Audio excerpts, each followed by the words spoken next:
Mac Power Users, episode 731. Tears rolled down my light seal.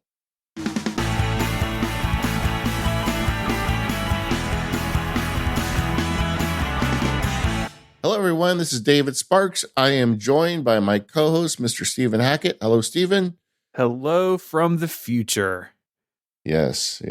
Are you in the future right now? Are you in the future space? I'm in the present with you. Okay. All right. I imagine you putting your headphone on, your Apple Vision Pro, just going completely into the Matrix for this, but I'm glad you didn't. I need you here. Yeah. But we are the Mac Power Users, and we like to talk about Apple technology and how to get the most out of it.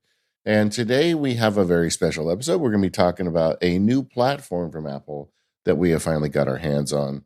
Yes, today is the Vision Pro episode of the Mac Power Users. So buckle in, gang. We have a lot to talk about. Before that, I just wanted to thank everyone who is sending me notes asking how I'm doing. Southern California did have a pretty big rainstorm, but fortunately it wasn't particularly bad where I live. Literally minutes before we hit the record button, all of my devices went off with a flash flood warning. So, there's a question right now as to whether halfway through the show my house will wash away. But I feel like I'm probably okay. But that is out there. I just wanted to say that. And I know some people in California had it really bad, but we've generally been okay. Although this warning does make me concerned a little. I don't know. Just keep an eye on it. Yeah, I'll keep my eye out the window. See what happens. If my car like goes by the window, I'll know that's a problem because there's nobody in my car. Today on More Power Users, we're going to continue the theme of spatial computing. We're going to talk about where we see it going in the future.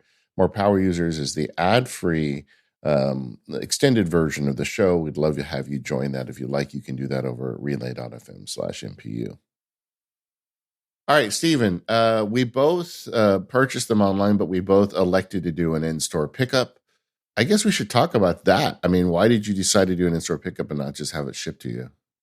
A couple of reasons. The first is that I'm at the end. This is the selfish reason. I'm at the end of my UPS guy's route. Like UPS stuff doesn't get to me until after dark most days, and you want to get it early in the day, right? And I'm halfway to the Apple store with school pickup and drop off. So might as well just go out there. But the serious reason was twofold. One, I wanted to make sure the fit with the light seal and the light seal cushion, that all that was right. Because I, like everybody else, just did the sort of Face ID thing in the Apple Store app. And from having so many friends who have gotten to try them in the past few months, I knew that was important to get right. Turns out the Apple Store app was spot on for me. I had nothing to adjust.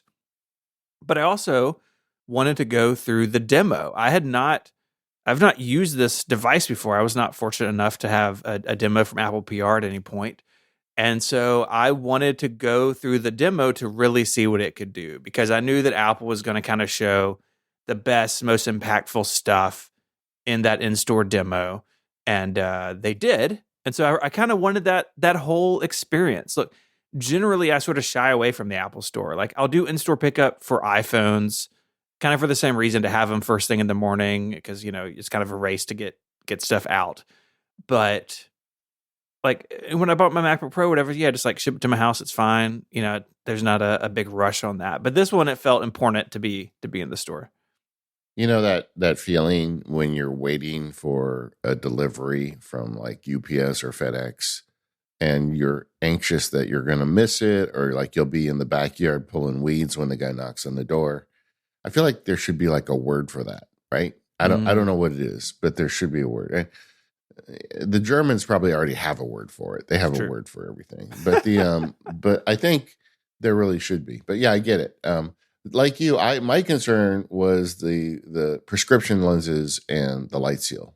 And so that's the reason I wanted to go into the store to do that, is to get in there and just kind of make sure it fit. And I was very confused about the lenses. In fact, we can talk about that more in a minute.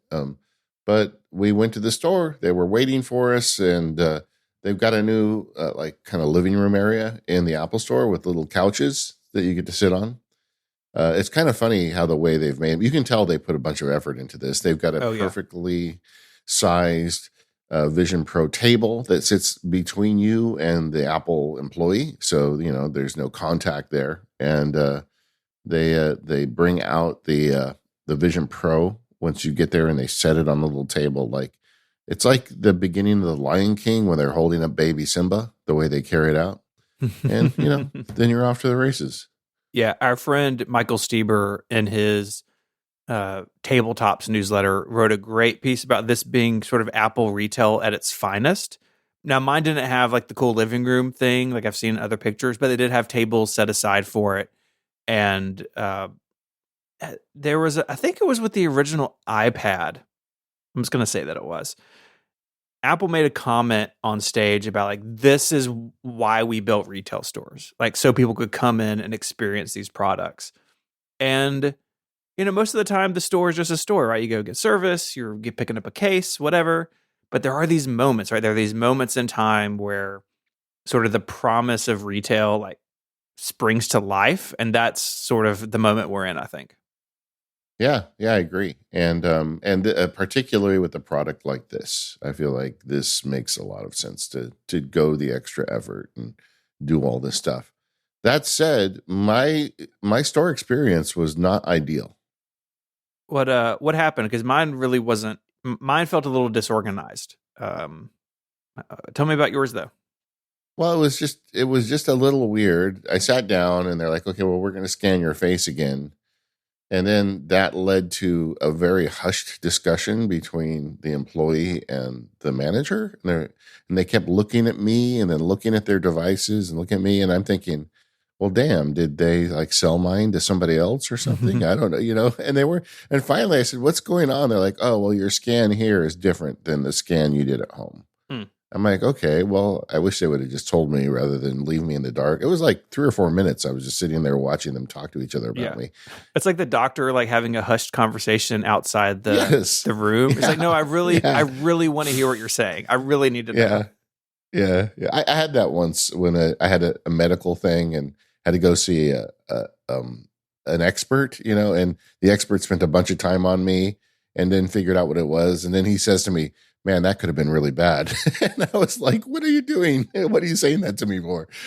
But either way, moving on. So it was a weird thing with that. Right. And the whole time I'm like, my wife was there and I'm like, well, I think we want to get a light seal for her too, because I watched all the reviews with Daisy in the room and she's like, oh, I want to be able to wear it and watch Disney movies in that theater. I mean, she is a unitasker with this device. She wants to look at pictures and Disney movies. I said, we need to get her one. And they're like, well, she needs to sign up for a demo for us to size her. And I'm thinking, she's sitting right here. You got the app, just size her face, They're like, no, we can't do that. You got to sign up for your own demo. And I was thinking, man, I'm spending like all this money and you can't just like scan her face for me. And they were insistent on it, so she went away and signed up for a demo in a couple hours. And I just thought that was unusual for me.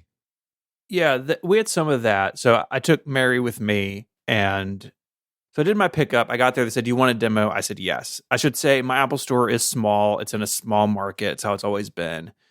And my Apple store is basically dead. There were like a couple other people there. And they were open early, right? It was only Vision Pro people there. In fact, someone came in trying to get their iPhone fixed. And they're like, no, like the Genius thing opens in a couple hours. So I signed up for the demo, signed Mary up for a demo. Mine just felt a little, I mean, I was one of the first people there. It's on launch day. I understand all that. But it was a little disorganized. Like, okay, come sit over here. And then it was like 10 minutes before the guy came over. Like, oh, we're going to do your demo now. I was like, dude, I'm the only one here. Like, what are you even doing? I'm sure that gets better with time. I get it. First day. I'm not counting too many points off for that. But they're figuring it out. That's right. But I really think if this product in particular, if you have an Apple store near you, or you're going to be traveling and there's an Apple store where you're traveling, take some time out, even if you're not interested in buying one. Doing the demo really shows you what this thing can do visually and with audio. And it's not the full range of experience. I mean, look how much time is left on this podcast. Like, we got a lot of experience to talk about, but it gives you a taste of what it can do. I think the demo is really critical. And if you're going to order one, if you haven't yet, if you can swing an in-store pickup, I do think it's worthwhile. In case you do have to make a change. Yeah, agreed. And what I would add to that is, if you decide to do the demo but you're not interested in buying one, leave your credit card at home. I've heard from several Labs members that went in just to do the demo academically and left with one. So yeah, that happened to me with the iPad. I was like, I'm gonna go look at it, and then and it was, I think, $4.99, and that was, yeah. I mean, don't get me wrong, Vision Pro, a painful moment putting my card into the Apple website. But 14 years ago, buying an iPad, I should not have done it, but I did, and then had to ask forgiveness when I got home. Yeah, well, this thing is very compelling, especially through the demo. So I think that's a risk, if you go check it out. But that being said, everybody that's listening to this that's near a U.S. Apple store should go, because it's the next thing, and we're going to talk about that later. But this is where Apple's aiming, so you might as well at least just get a peek at it if you're not going to buy one. And just to finish the loop on the Daisy thing, so she did get a demo 2 hours later, which to me was an interesting data point. Like, you could get a demo in 2 hours, right? I would expect it to be full for days. I don't know. I just don't know how popular this thing is. Or the other data point is that a Labs member was able to go in without a pre-order and buy one. So I do think that, this is not selling like hotcakes and at that price point. Of course it wouldn't, but those are both interesting data points. But I talked to the manager and I just said, and I wasn't a jerk about it. We talked about this on the Apple Care episode. I just said, hey, they made us make one in a couple hours, but we've got to go. We were supposed to go meet my daughter. I said, is there any way you could just measure her right now? And he says, sure. And he just measured her. It just took a minute, and then he's like, oh, we don't even have that one in stock, but just try when you get home, have her use yours. You may find that it's fine. And he was right. She got home, and it's weird because her face, my wife is Filipino. Her face is shaped differently from mine. I didn't think that it would fit her well, and it's fine. We don't need to buy another one. It just works fine. It's, so whatever. So we got one, and that little thing aside, let's talk about the in-store demo. So it's about half an hour, 25, 30 minutes. You're with an Apple Store employee, and it was just, so I did mine across the table from Mary. So we each had our own Apple Store employee. Mine was super nice young guy. He has an iPad mini, so they can see what you see. I did find it interesting, though. Mine started a couple minutes before Mary's, and so I was done, and then I got to just watch her kind of finish hers. And I noticed the Apple Store employee was like pointing to the iPad while she was like fully immersed. Like, there's something weird about this where it's like, oh, I want to point to something, but I know you can't see it because only I can see it. It's like a whole thing we have to wrap our minds around. They scanned my glasses. They had this machine here. I mean, I'm sure it's just like what's in a doctor's office. Scanned my glasses. And they had Zeiss lenses. They have apparently a whole bunch of them in stock just for the demos. I had to buy lenses and they shipped to my house. They got there that night. So I got to try it with exactly how mine was going to be. My light shield, my cushion size, all of that with my lenses. And the last thing I'll say here is, okay, it's been the number one fear I've had since June, and the thing I've been asked most about. I've had no motion sickness in this headset. That is not true of other headsets I have tried, and I can't ride in the backseat of a car. Like, David, if you picked me and Mary up at the airport, I would have to sit up front with you because I cannot do the back of the car. I've had no motion sickness with this. And some of the demo stuff, the demo is kind of like a sizzle reel, right? Like, it's like maximum 3D, maximum movement, trying to really show you what it can do. And at no point then or since have I had issues with that, which I'm very glad for. I was honestly worried about it. I know they said 12 milliseconds of latency. That's the whole reason the R2 is in there. It's the real-time processing. And it's been, all that work has paid off for me. So I'm thankful that work was done by Apple. Yeah. So you covered a couple of things I want to kind of work back through. And the first is the motion sickness thing. I think of all the people I know, you are one of the worst people for motion sickness. Like just, being your friend and hearing some of the things you've like you couldn't do because of motion sickness. Like Yeah. I want to bring you to Disneyland, but I have like a whole separate plan for you because I can't take you on certain rides. I know I don't want you to be miserable.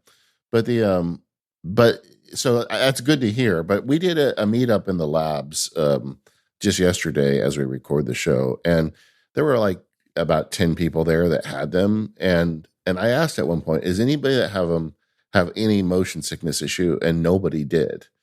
And I think that's going to be a fairly common experience because it really is designed around that 12 milliseconds. And the thing that gets you sick, as I understand it, is when your motion doesn't match what your eyes see. Mm-hmm.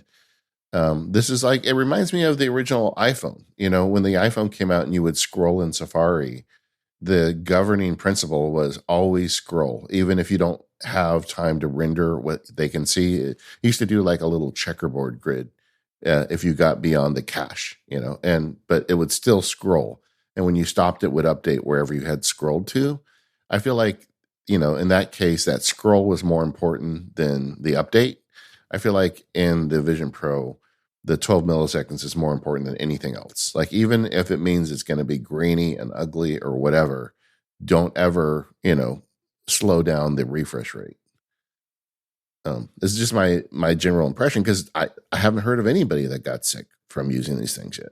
Yeah, I think that was really important to Apple. I mean, there are so many factors in a device like this that can lead to it.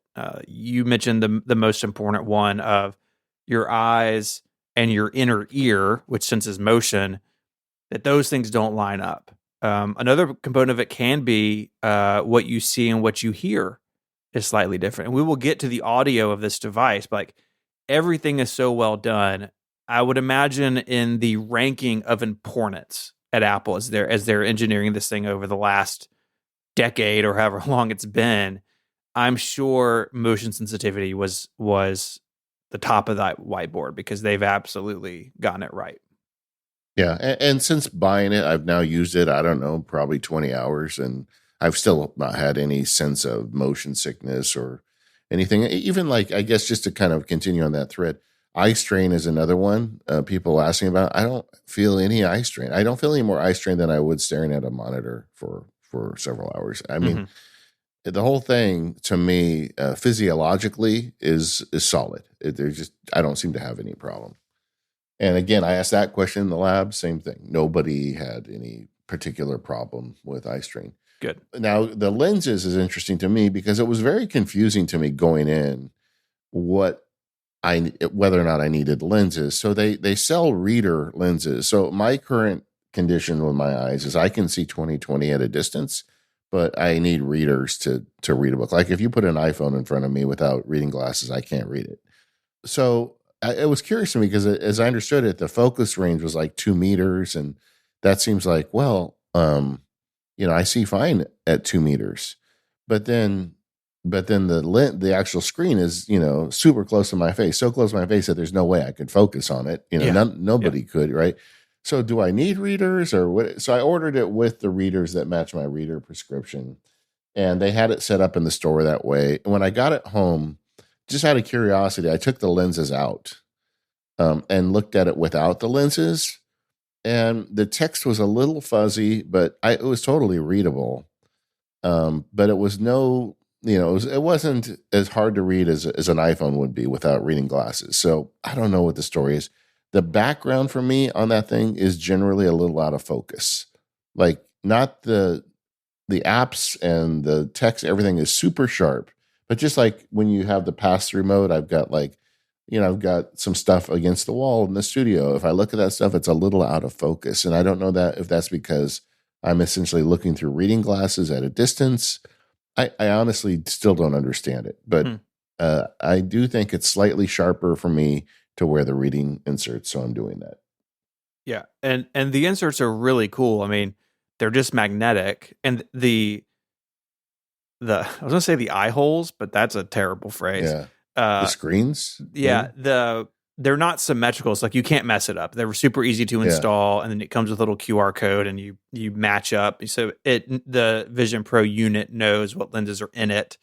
All that's really, really cool. And the lenses were super easy to order. I had a valid prescription. I know you had to update yours. You were sending me a picture from the eye doctor like the day before pre-orders open. Yeah, but I didn't use it. I needed an updated prescription anyway. But then I just decided, if this is really just for reading vision, I'm just going to get a pair of readers. Yeah. So I think, definitely go in with your glasses and let them scan them.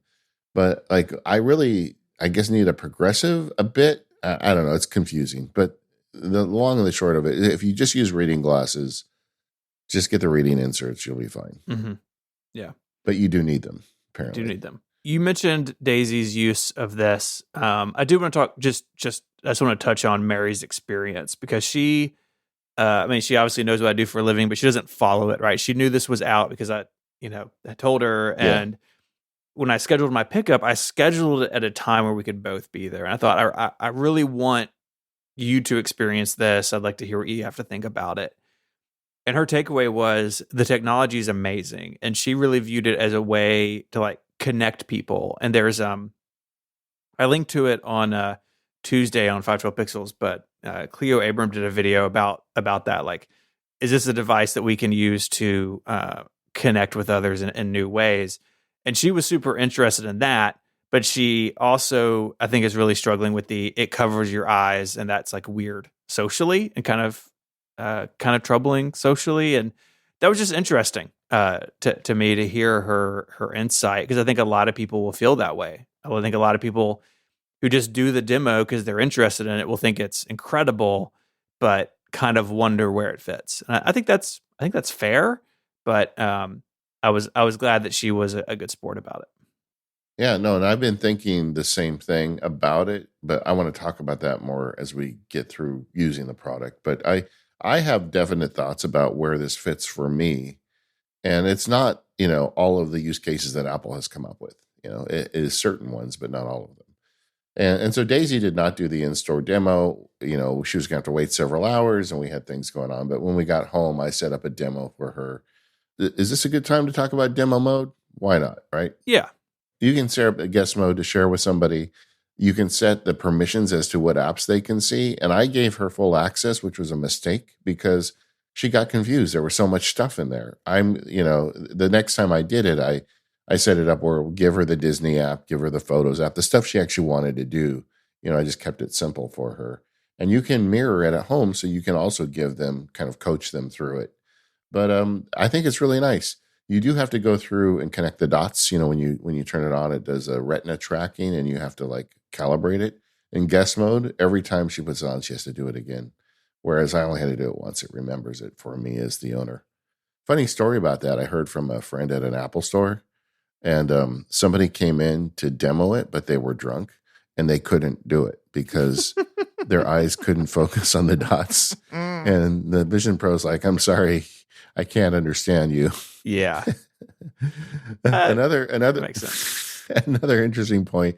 A Labs member wrote in about a family member who has one bad eye, and I didn't realize it, but we looked into it, and you can tell it just to track the right or the left eye. So that's interesting too. Yeah, there's a lot of accessibility stuff. I got some more to say about that in a little while, but yeah, it is a unique Apple product in every way. And I think from ordering it on up, it is a new beast. But maybe we get to that setup next. This episode of Mac Power Users is brought to you by 1Password, the password manager that I use at home and at work and everywhere in between.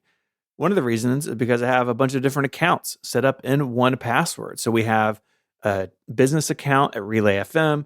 So I can have vaults in there that I share with my partner. I share with people who work with us. We can manage it all from a central database, but also using 1Password for families at home. So my wife and I can have shared logins. We can also have private logins that we don't share.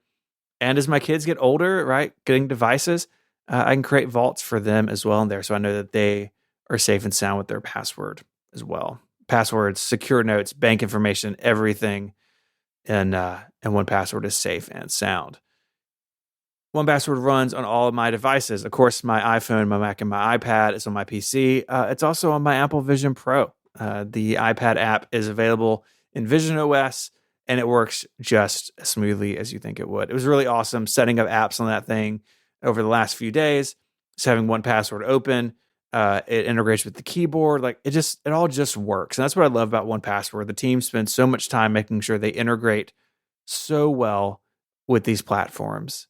There's no Face ID or Touch ID on the Apple Vision Pro. It uses a new thing called Optic ID. It just worked. It just worked because the team at 1Password has put the hours in to make sure that it does.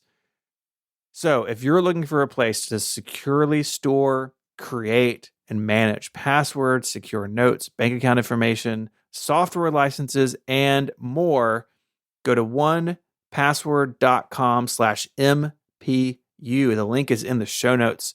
You can learn more and sign up for a free 30-day trial. And when you're ready to go, you'll get 20% off.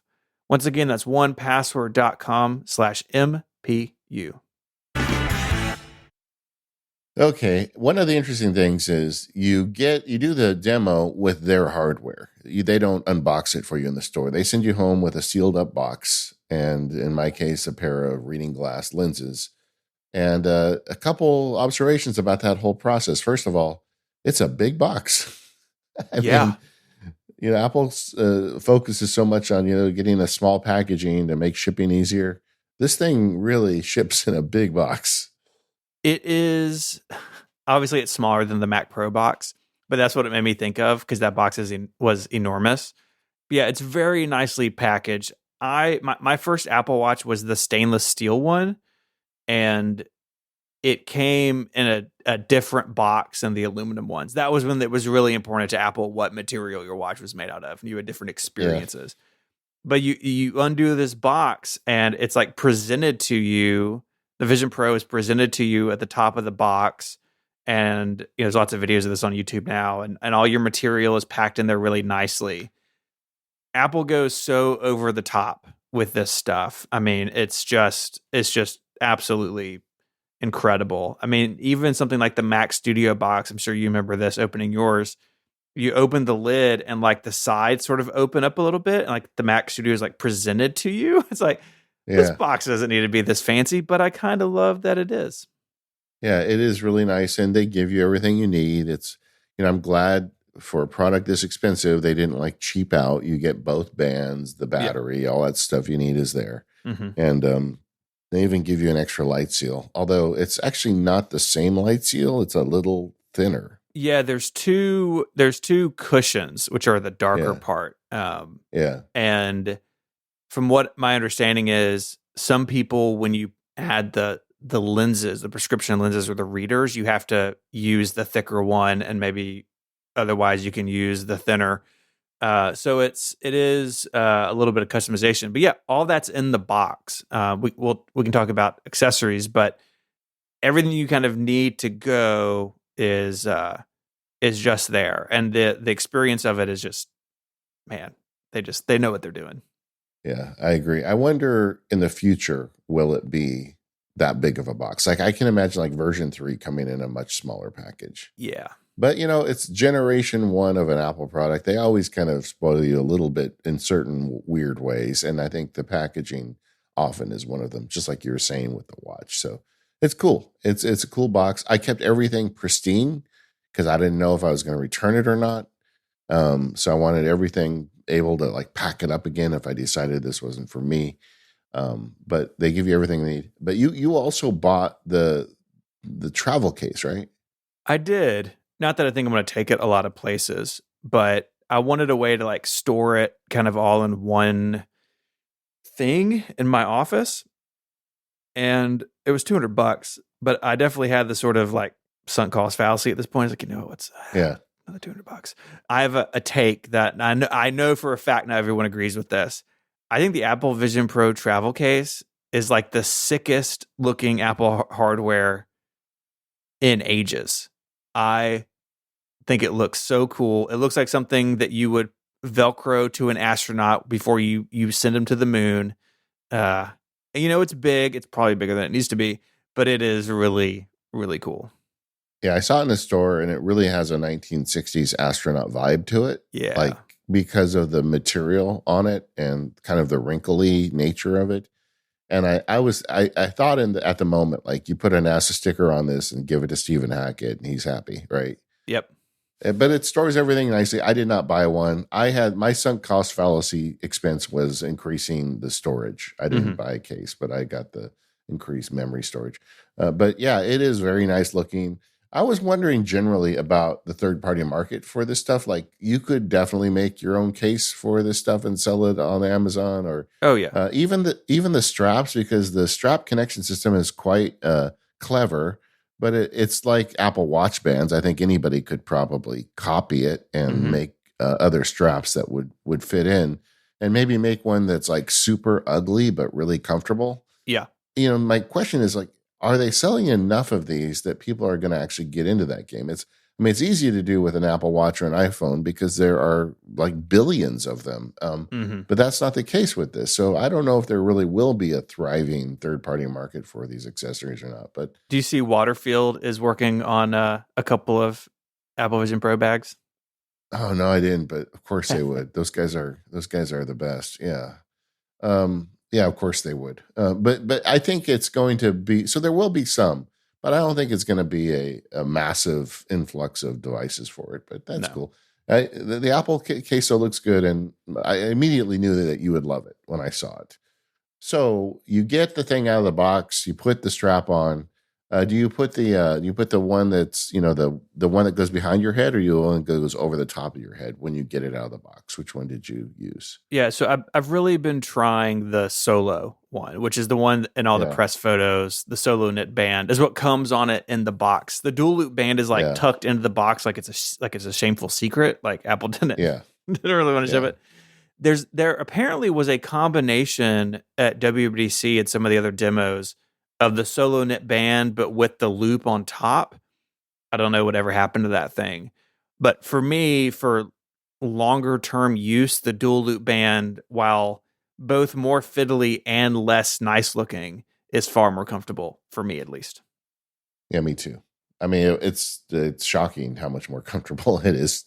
I mean, and it makes sense because the way the cool looking one, the one that they like, put in all the press photos and everything, it requires you to crank it, and basically it holds the thing on your face by pressure from the back of your head. It's like how hard can you pull it against your face in order to make sure the light seal sticks and that it doesn't fall off. Whereas the other one is using support over the top of your head. Of course, it's more like hanging on your head than like, wrapped around your head. So it's just more comfortable. I've heard from people, I'm referring to the labs a lot today because we did a meetup and there was a bunch of people there that had them, and some people would prefer the one that goes around the back of your head. What do you call it? So there's the dual loop, and what's the other one called? Solo loop.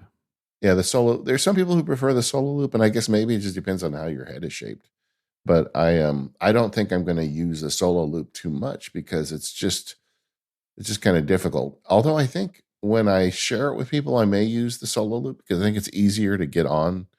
It's less fiddly, like you said. Yeah. And so you put it on. I mean, we did the demo. You put it on at home. It's kind of nice to see your house through it for the first time. Mm-hmm. And there's a process you go through. You look at dots and you kind of start learning the user interface. I will say, overall, the user interface on this thing is so natural that you start doing things without realizing it. One of the things is, at one point, I needed something that I couldn't figure out, and I just long pressed by holding my thumb and forefinger together longer, and I got a contextual menu. And I didn't even know that was possible, but it just seemed like the natural thing to do. And this is like one of the things Apple does so well is they come up with a new interface for something, and they make it so good that you don't really need to be trained on it. And they did it again. Yeah. I think that's one thing that they did with those start screens. So you have a circle of dots. You got to go to each one and tap your fingers. It is a calibration process, but also it is teaching you how to get around, right? It's so subtle, but because because I do this for a living and talk about it for a living. He's like, okay, I know the tricks Apple plays here. This is different from like with the Newton. When you start up a Newton for the first time or after a battery replacement, you had to get the stylus out and tap all the buttons. That wasn't to teach you how to use a stylus. It was because the Newton didn't know where its screen was. But this is a little bit of both. You do your hands up in the air, like you said, and it scans those as well. It's all very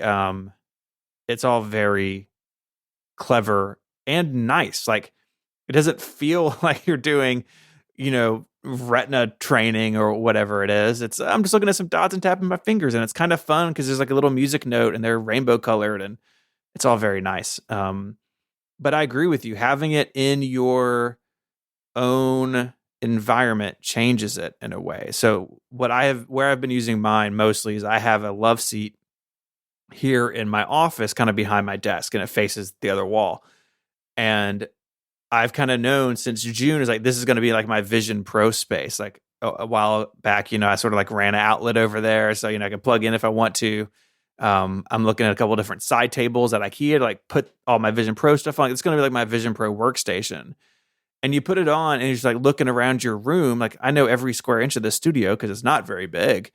It's like, I'm just here. Like, it seems so simple to say it, but I at least had I don't want to say emotional reaction, but like I had a reaction of like, I put this thing on, but I'm still in my own space. I'm not taken away.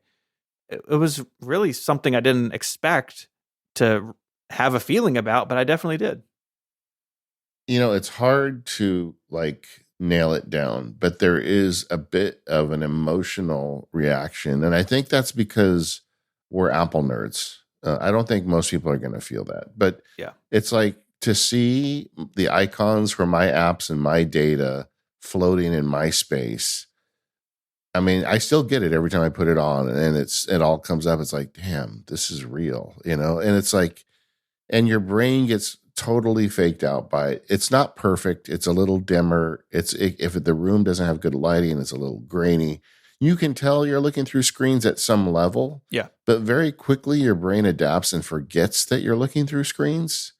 And now it's just your data appearing in space. Like just yesterday, I was watching a video on it, and then I paused it, and I was home alone, and I wanted to refill my water glass. So I didn't want to take it off. So I just walked in the kitchen, refilled the glass, came in, and then I saw the screen just hanging in the middle of the studio, like this two-dimensional screen. Like, it's super thin, but it's just hanging there. And I started walking around it, with the Vision Pro on, just looking at this thing. And I'm just fascinated that this exists, but only in the space of this headset. There's something very, I guess, I hate to use the word magical because Apple overuses it, but it really does feel kind of magical.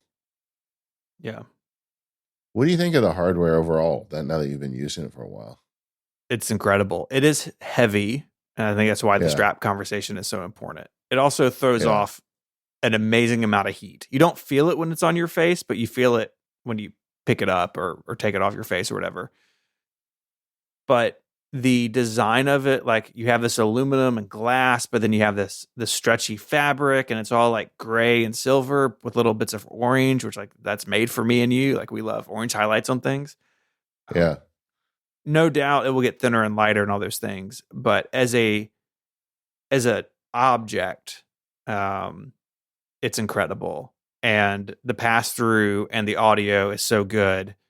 It really is. I mean, I feel like for the hardware perspective, other than the weight, it's amazing. This is probably the worst one they're ever going to ship. Oh, definitely. It's the heaviest one, right? And I would say that the weight to me felt kind of like a nothing burger once using it the way I use it. Like, I generally use it sitting down with the over the head strap, and it's just a thing on my face. It doesn't, it's not like your neck gets sore or something. It's not that heavy. It's just a little odd because it's front loaded, right? But if you get the strap adjusted right, it's fine. I've worn it for, I think probably the most is about 2.5 hours. And I wasn't like sore afterwards or anything. I do feel like the weight thing is a little overplayed. But, it's not something you can walk around in. I guess Casey Neistat was skateboarding in New York on it. I would think the weight plays a role there, right? But I don't intend to do that. So I'm good. I guess while we're talking about setup, should we talk about personas? Yeah, I guess we should talk about personas. So this is I'm sure everyone's seen it. This is where you have your sort of digital version of yourself for things like FaceTime or Zoom or other video calls. Yeah. Let me give some pros of this, I think, off the top.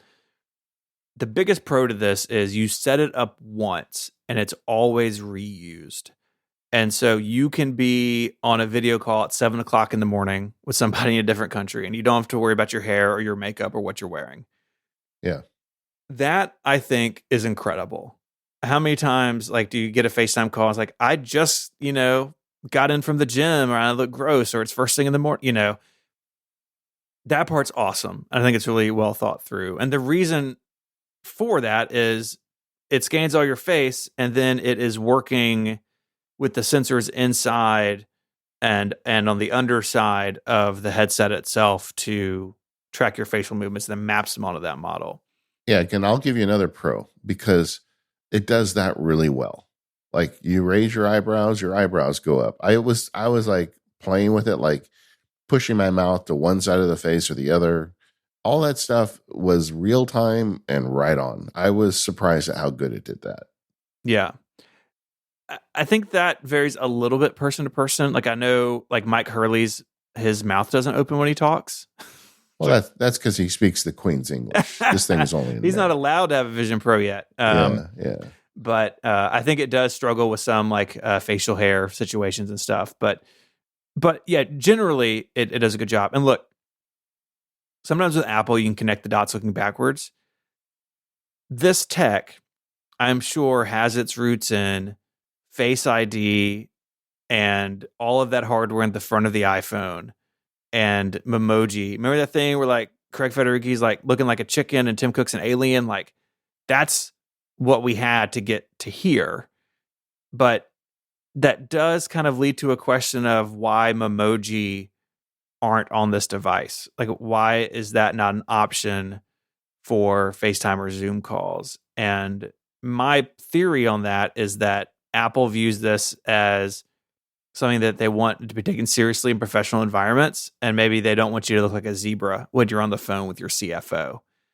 I still think it should be an option. Like, let me choose to be a persona or a zebra or whatever, but it's not there now, and that is interesting. I think it also draws contrast with Meta.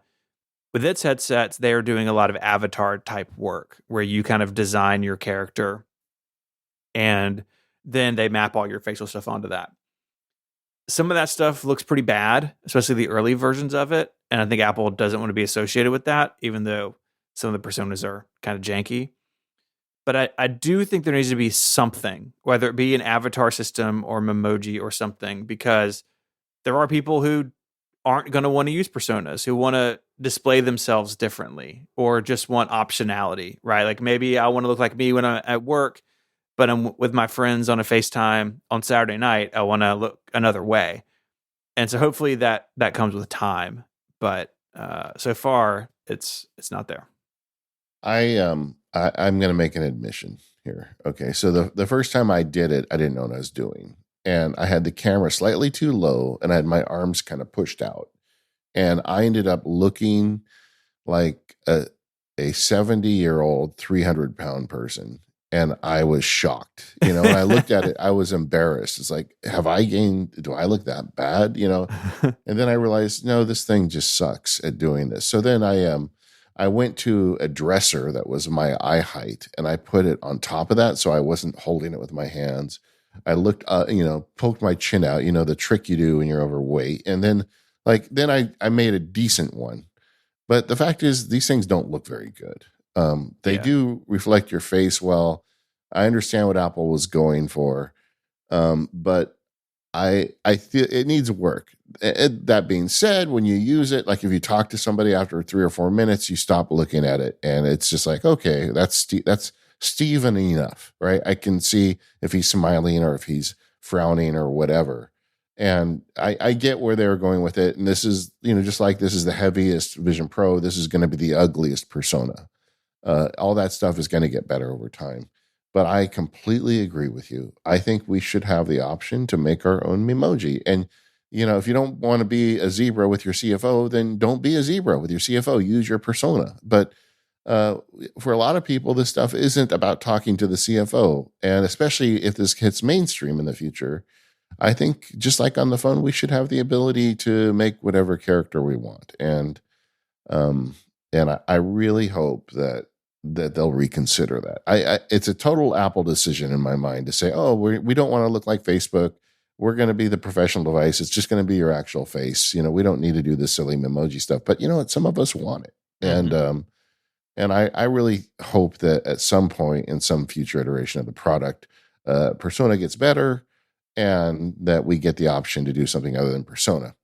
All that said, I think this is a bit of a red herring, and for a couple of reasons. Number one is, even though it's not perfect, if you spend a little bit of time setting it up, it doesn't look terrible, and you get used to it very quickly.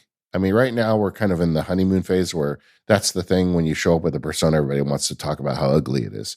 But after a while, you just get used to it, right? Yeah, it's just like bad lighting on a Zoom call or whatever. You just get used to it. And then the second thing is, I'm questioning how many people are going to be using this thing to do those types of calls with it. I know, like in my case, when I need to do a Zoom call with somebody, I just sit in front of my computer and turn on the camera, and I focus on the call. And when you look at like Apple's demonstration video, the big reveal of this was this woman who was packing, and she had her thing on, her Vision Pro on, walking around the room packing. And that gave them a chance to show you that the pass-through works. You can walk around it. I understand why they did it, but are you going to really take a call with your CFO while you're packing your suitcase? Yeah. Or are you going to be sitting down? I mean, I don't know that people are going to use this as much as you think they will for that purpose. Now, can I envision a day in the future where we're all wearing glasses and this is the new computing platform and you really need to do this? Yes. And I think they need to work towards that. But I think in this Generation 1 product, I don't think there's that many people who are going to find that many reasons to use this for a FaceTime call. I think you're right. I mean, I was just trying to think back to like when FaceTime first showed up. I feel like it was fun to call your friends. And then we all sort of fell into our rhythm, right? Like I basically, the only time I really use FaceTime is if I'm trying to talk to somebody and like, I don't know, help them with something, or they're trying to help me with something. It's like, it's easier if you just see it. But most of the time if I'm using FaceTime, I'm on the road or, not at home, or my kids aren't at home and they want to talk, right? Or I want to talk to them. And that I think is always going to take place probably in a situation where I just like already have my laptop in a hotel room, or I've got my phone on me. And I think you're right. I do think they're bad. I think Apple knows they're bad, but I also think that it will not only get better with time, but it will also, like you said, you do get used to it. I mean, I had a conversation with Jason Snell, our friend, and after 2 or 3 minutes, same thing with Quinn Nelson. I talked to him for a while. After a few minutes, it's just like it just fades away, and you're just having a conversation with somebody. And in some ways, it is better than a 2D Zoom call or FaceTime call, because you do get some like more expression and there's a better sense of presence. But at the end of the day, you're just having a conversation. And I think you're right. I think it will fade as a deal over time. Yeah, and don't get me wrong. I think this needs to exist on the device. I'm glad they shipped it, and I think over time it's going to only become more important. But I think in this first generation, it's okay if it's not perfect. Yeah, it is. But I'm with you. Memoji, please. I mean, I don't like the decision. I understand why they made it, but I wish they had given us an option. This episode of Mac Power Users is brought to you by NetSuite. If you have a business, you might be able to relate to this. Things get to a certain size and cracks start to emerge. Things you used to do in a day are suddenly taking a week. You have too many manual processes and you don't have one source of truth. It's never a good feeling when everything in your business is disjointed, too many processes in too many places. You want clarity. You want one place to go where all the important stuff happens. The solution to untangling that disjointedness is NetSuite, a software company that has developed a cloud-based business management platform to help your team deal with key business processes like enterprise resource planning and financials, CRM, e-commerce, inventory, and more. I know when we have too many manual processes at work, getting things done feels hard, and I don't feel as productive as I'd like to be in my business. And if you want to make sure the cracks don't emerge in your business, there are 3 numbers to know: 36,000, 25, and 1. There are 36,000 businesses that have upgraded to NetSuite by Oracle, making NetSuite the #1 cloud financial system, streamlining accounting, financial management, inventory, HR, and more. And 25 because NetSuite turns 25 years old this year. That's 25 years of helping businesses do more with less, close their books in days, not weeks, and drive down costs. And 1 because your business is one of a kind. So get a customized solution for all your KPIs in one efficient system with one source of truth. Manage risk, get reliable forecasts, and improve margins. Everything you need to grow, all in one place. Having all the information you need in one place makes it so much easier to make decisions. I know as a business owner what a difference that can make and how much easier everything operates when information is available. So go now to check out that popular KPI checklist. It is designed to give you consistently excellent performance absolutely for free at netsuite.com/MPU. That's NETSUITE. netsuite.com/MPU to go get your own KPI checklist and make sure your business continues to thrive. Our thanks to NetSuite for the support of the show and Relay FM. So we wanted to talk about this as an entertainment device. We will get to productivity, but I think they're kind of equally important in this device. And I think the easiest thing to say here is, boy, is it good at movies. It's so good at movies. That's the reason we're covering this first, is because it does, the execution of entertainment device is better than productivity device. Yeah. And it's remarkable. I mean, I didn't think, because I'd heard that going in, that it's really good for watching media. And I didn't really, because I'm not really a big media person. I don't own like a fancy home theater system. It's just not me. But man, movies are so good on this thing. I mean, I got a hint of it in the Apple Store demo, but when I got home and sat like you, I have a comfy chair in my studio, and I put up, the first thing I did is I put up some Apple TV content, and because the Apple TV theater that they have is massive, and I thought, I was in the theater, and it looked good, it sounded good, and it was the best TV that I've ever had in my house. Yeah. Yeah, because you can make it enormous, which is fun. In the stock viewer, you can actually enter a theater mode like an Apple TV with regular 2D content and say, I want to sit at this part of the theater, balcony, the floor, kind of up close or far away. But I think the sound also is a really big part of that, and that is across all of these entertainment apps and even in the system, like the UI sounds and everything. The audio is sharp. It is loud. If you're using just the speakers, people around you can hear it, but it really is like you said, it's the best TV in my house. On the audio thing, when I first heard of this product, I'm like, oh, I'll just be using my AirPods with this. I'm not, because if you look at it, the speakers are 2 little like warts on the device strap, and they don't look like impressive speakers at all. And I'm just thinking those are going to be super tinny, and I'll just do it always with headphones. So I was all set to do that. And I have not tried it with AirPods yet, because the speakers are so good. They just sound great. The only reason you would put AirPods in is if you don't want the other people in the room to hear it, if you're using it on an airplane or something like that.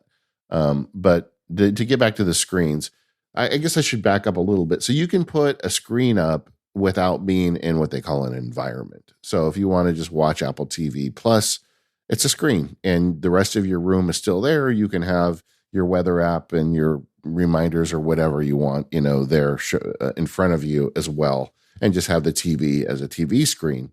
But if you really want to immerse yourself in a piece of media, then you go into this environment. And Apple has, they have their kind of theater mode, which is really nice.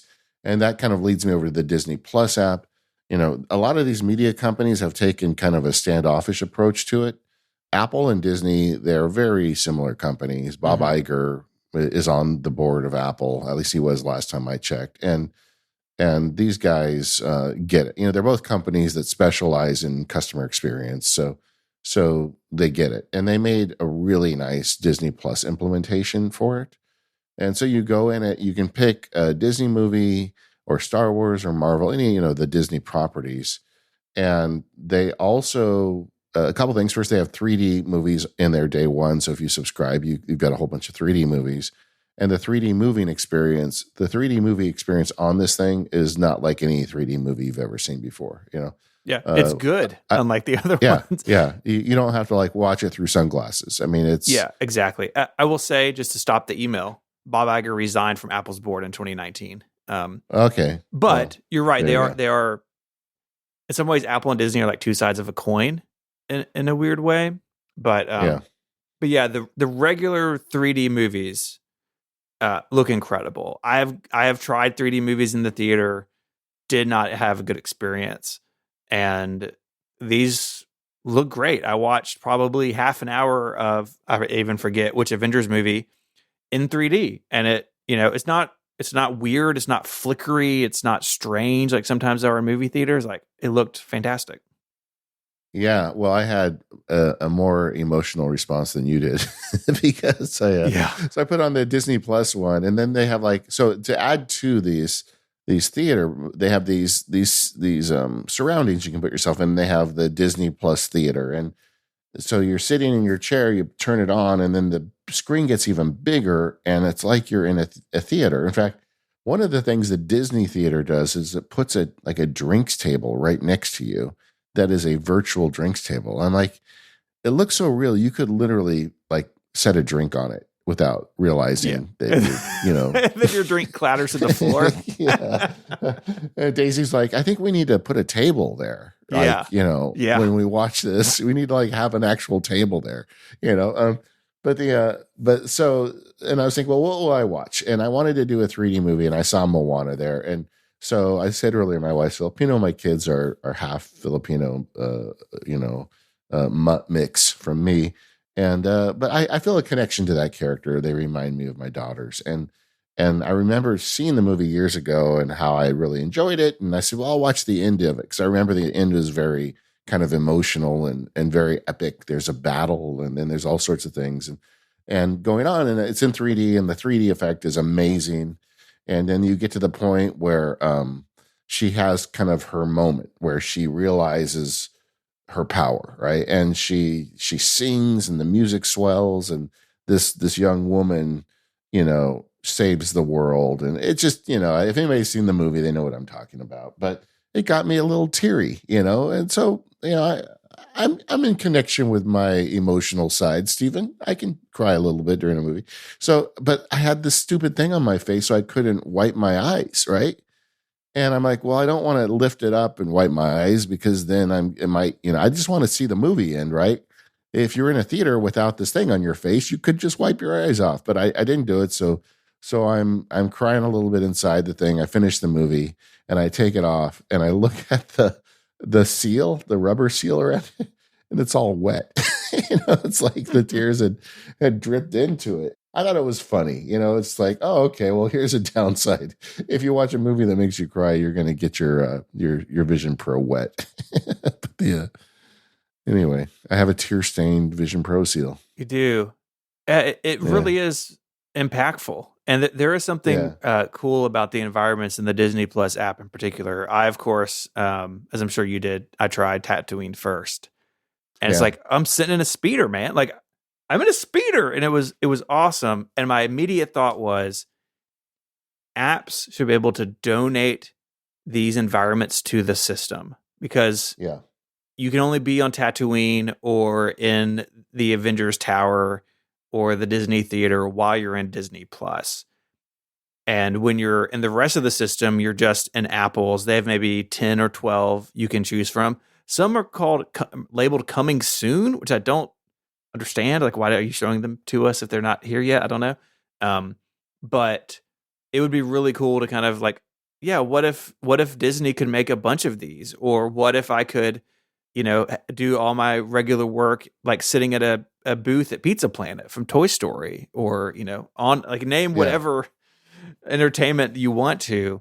I do hope that these environments, these immersive environments, so you turn the dial, your room disappears, you're in this other place.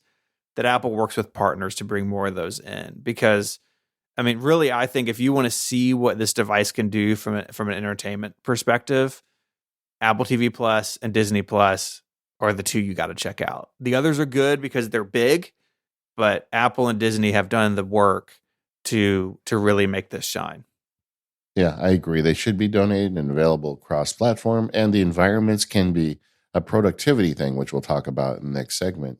But on the entertainment angle, I also want to talk about the Photos app. That's the first thing they show you when you do the demo for a reason, because being able to see your photos is really impressive. And the the 3D video, I shot just a couple of them because I have an iPhone 15 Pro. They are shockingly good. I mean, it feels very real. Like I did one of Daisy in front of the Disneyland Castle, and not only was she in 3 dimensions, there were a lot of people walking behind her because it's in front of the castle, and you could see dimensionality all the way through the photo. I thought it would just be like in the front, couple feet, but it actually goes beyond that. So, and again, this is version 1 of this. I can't imagine how much better it's going to get in the future. But that's really impressive. But even more impressive to me, I think, was panoramic photos. Panoramic photos, the way they wrap around you and make you feel like you're there. That's another kind of escape of it. And I shot a bunch of panoramics walking around Disneyland, and once I get them formatted right, I'm going to put them on the website and make them available for people to download for their Vision Pros. And they're just kind of fun to stand there and look around.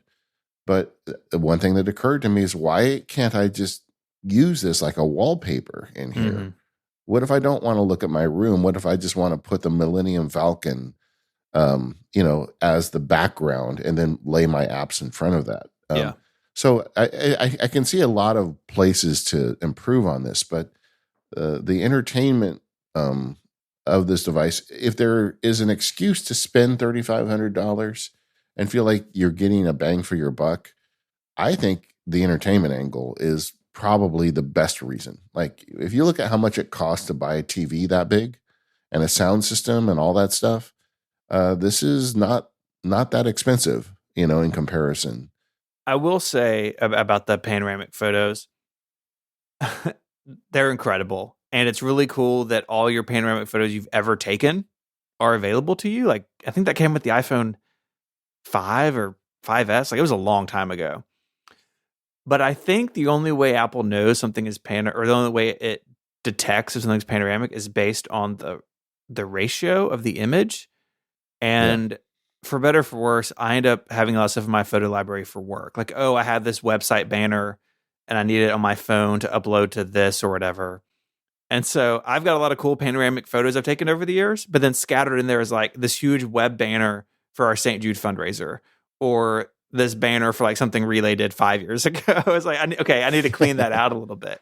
But I do wish maybe there was a way to tell my photo library, like, hey, don't put this in that collection. But it's startling, man. You pull up these panoramic photos or the spatial images, and just how quickly your brain buys it. I mean, I took some spatial video at the very end of the year when the University of Memphis Tigers football team played in their bowl game.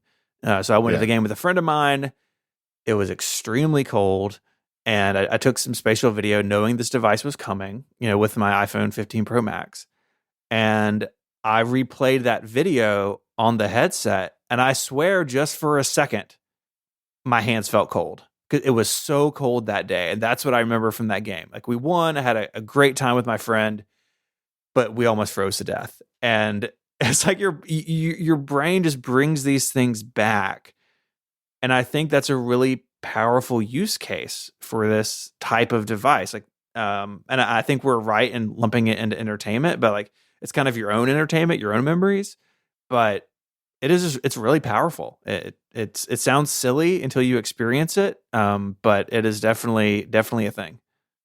You want to talk about brain tricking you? There is a example video in here. You've probably seen it if you've seen any of the press on this thing, where the dinosaur shows up and the butterfly lands on your finger, and it's really just a demo more than an app, but it's a really cool demo. But so a butterfly flies out and it's flying, and you hold up your finger, and it lands on your finger, and I know that butterfly is not real.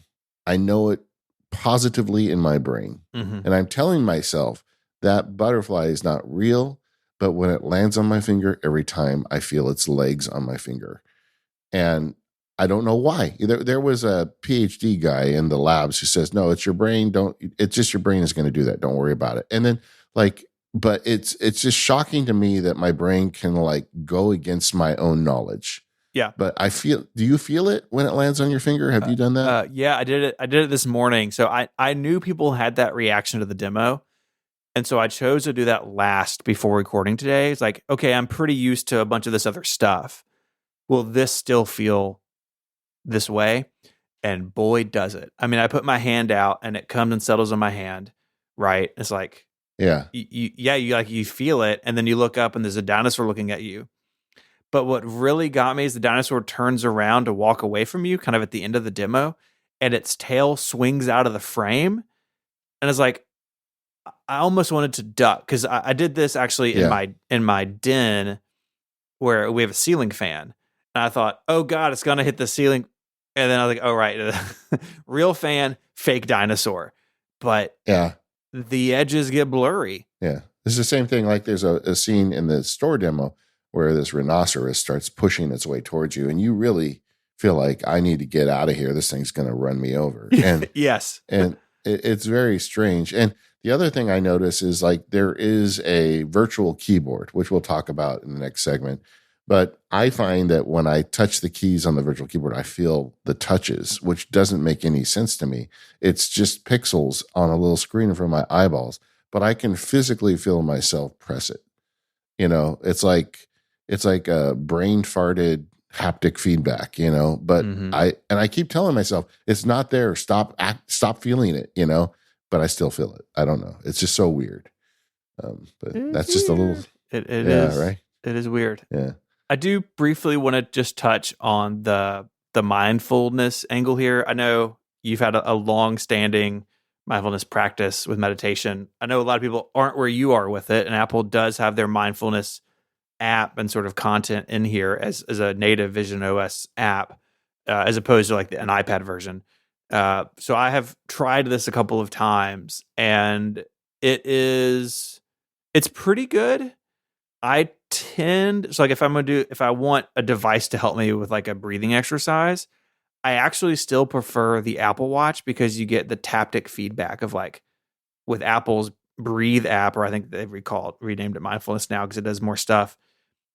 It taps quickly when you're supposed to breathe in, and slow when you're supposed to breathe out. And in Apple Vision Pro, there's beautiful graphics, as you would imagine, and there's sound that helps you sort of time your breathing to it. But I still think the Apple Watch version is more useful, at least for the mindful breathing. But I do think that there is a potential here for people who do want mindfulness apps or content like this. That I do think it could be really useful in that realm. And I that's yet another thread I think I'm going to try to a look down, or road I'm going to look down in the future of where is this device going to go. I would also put maybe education in there as well. There are a couple apps that, you can spin around a car and take it apart and learn how it works. I think there's a big opportunity for that as well. So entertainment, photos, mindfulness, education, these are all areas that I think 3D content that you can interact with incredible sound, it could change the game in a lot of those areas. That's very cool. Yeah, and I think if that helps you get on the train for meditation, then go for it. I meditate with my eyes closed. I have an app called, I think it's called Simple Timer. And I set a 30-minute timer, and at the end it rings a bell. And I sit on a cushion, and I don't need any interaction with anything else to do it. But that's just me because I've been doing it 31 years now. I looked it up. But, I think if it helps people get started, go for it. And that is, like, you're right, kind of part of what they're aiming for here is giving people on-ramps to things that they weren't able to do otherwise. Yeah. This episode of MPU is brought to you by Indeed. We're driven by the search for better. When it comes to hiring, the best way to search for a candidate isn't to search at all. Don't search, match with Indeed. If you need to and hire, you need Indeed. It is the matching and hiring platform with over 350 million global visitors, according to Indeed data, and a matching engine that helps you find quality candidates fast. So ditch the busy work. Use Indeed for scheduling, screening, and messaging so you can connect with candidates faster. And it doesn't just help you hire faster, because 93% of employers agree that Indeed delivers the highest quality matches compared to other job sites, according to a recent Indeed survey. I've got a family member who was hired via Indeed, and I talked to them about it. Everything was really easy to do from their side. They even had like a virtual interview through the Indeed platform, and they had just a great experience, and they're loving their new gig. It's really cool to see this stuff out in the real world. Leveraging over 140 million qualifications and preferences every day, Indeed's matching engine is constantly learning from your preferences, so the more you use it, the better it gets. Join more than 3.5 million businesses worldwide that are using Indeed to hire great talent fast. And listeners of this show will get a $75 sponsored job credit to get your jobs more visibility. You want to go to Indeed.com/MPU. That's INDEED. Indeed.com/MPU to support our show by saying you heard about Indeed on our podcast. That's Indeed.com/MPU. Terms and conditions apply. Need to hire? You need Indeed. Our thanks to Indeed for sponsoring the show and Relay FM. The big question I had with this thing was, will it be useful for productivity? And I'm still on a bit of a journey with that. Like the case for the entertainment device is immediate and obvious. It works. It's ready to roll. You want to buy this thing to watch movies, you're going to have a great time. The second question is, can you be productive with this? And I'll tell you that within the first 6 hours, I felt like you couldn't. And I was actually considering returning it. But then I started spending more time on it. And I've found some productivity uses for it, but it's very early days. It is early days. And I think that is something we need to remember here. It's early days, just like it was early days for the iPhone once and the iPad once, right? This is a new platform. And while it does stand on the shoulders of the iPad in particular, it can run a whole bunch of iPad apps as long as developers don't opt out of that. The underlying OS, my understanding is basically iPad OS. Like the core is iPad OS with all this spatial stuff on top of it. Apple's really tapping into their sort of like vertical alignment of a lot of that technology, which is good. And that's a great acknowledgement that it's essentially iPad OS, right? Because we went through a process, I know I did, where I spent years saying, well, it's iPad OS, so why can't I turn it into a Mac? And eventually when I said, no, it's iPad OS, it's not Mac OS, and I started treating it as iPad OS, I became more productive with the iPad. And I used it for things that kind of fit within the iPad's wheelhouse. And I think going into this with this device, I'm accepting it early. I'm not going to try and turn this into a Mac, even though you can display your Mac screen. We'll get to that. But generally, to use this for productivity, I think you should think about it as a Vision OS, not a Mac OS, which is, I think, is what everybody's tempted to do. And that being said, I've found a couple uses for it just in the days I've been experimenting, where I feel like it's pretty useful. I mean, the first one is, for me, is what I call an environmental writing, kind of scene. And you've got these environments, and that we talked a little bit about in the last segment, but Apple also has basic environments you can put yourself in. Frankly, they don't have enough of them. There should be more at launch. And this is the thing where they show you, we have 3 or 4 more coming soon. Yeah. No, there should be like 30 of them. It should, I don't know why they've got to be so precious. It kind of feels like watch faces all over again. Like I you're have that gonna make, fear. you're gonna like just spill these out to me one a year. I want a lot of these things, but the ones they have are good. My favorite is Yosemite, and I've kind of been turning Yosemite into my writing environment. Hmm. And so I set it up. I surround myself in Yosemite. You can also, by the way, make it contextual to night or day, which is kind of fun. And I've been using Apple Notes because it is a Vision Pro app. And let me just take a little side route on that question. Vision Pro apps are far superior to iPad apps on this device. So the way it works is any iPad app that hasn't opted out, I'm looking at you, Netflix, will work on Vision Pro. Like Day One doesn't have a Vision Pro app, but they have an iPad app. So I've got Day One up in my Vision Pro just fine. But the touch targets on Vision Pro on iPad apps are smaller than they are on Vision Pro apps.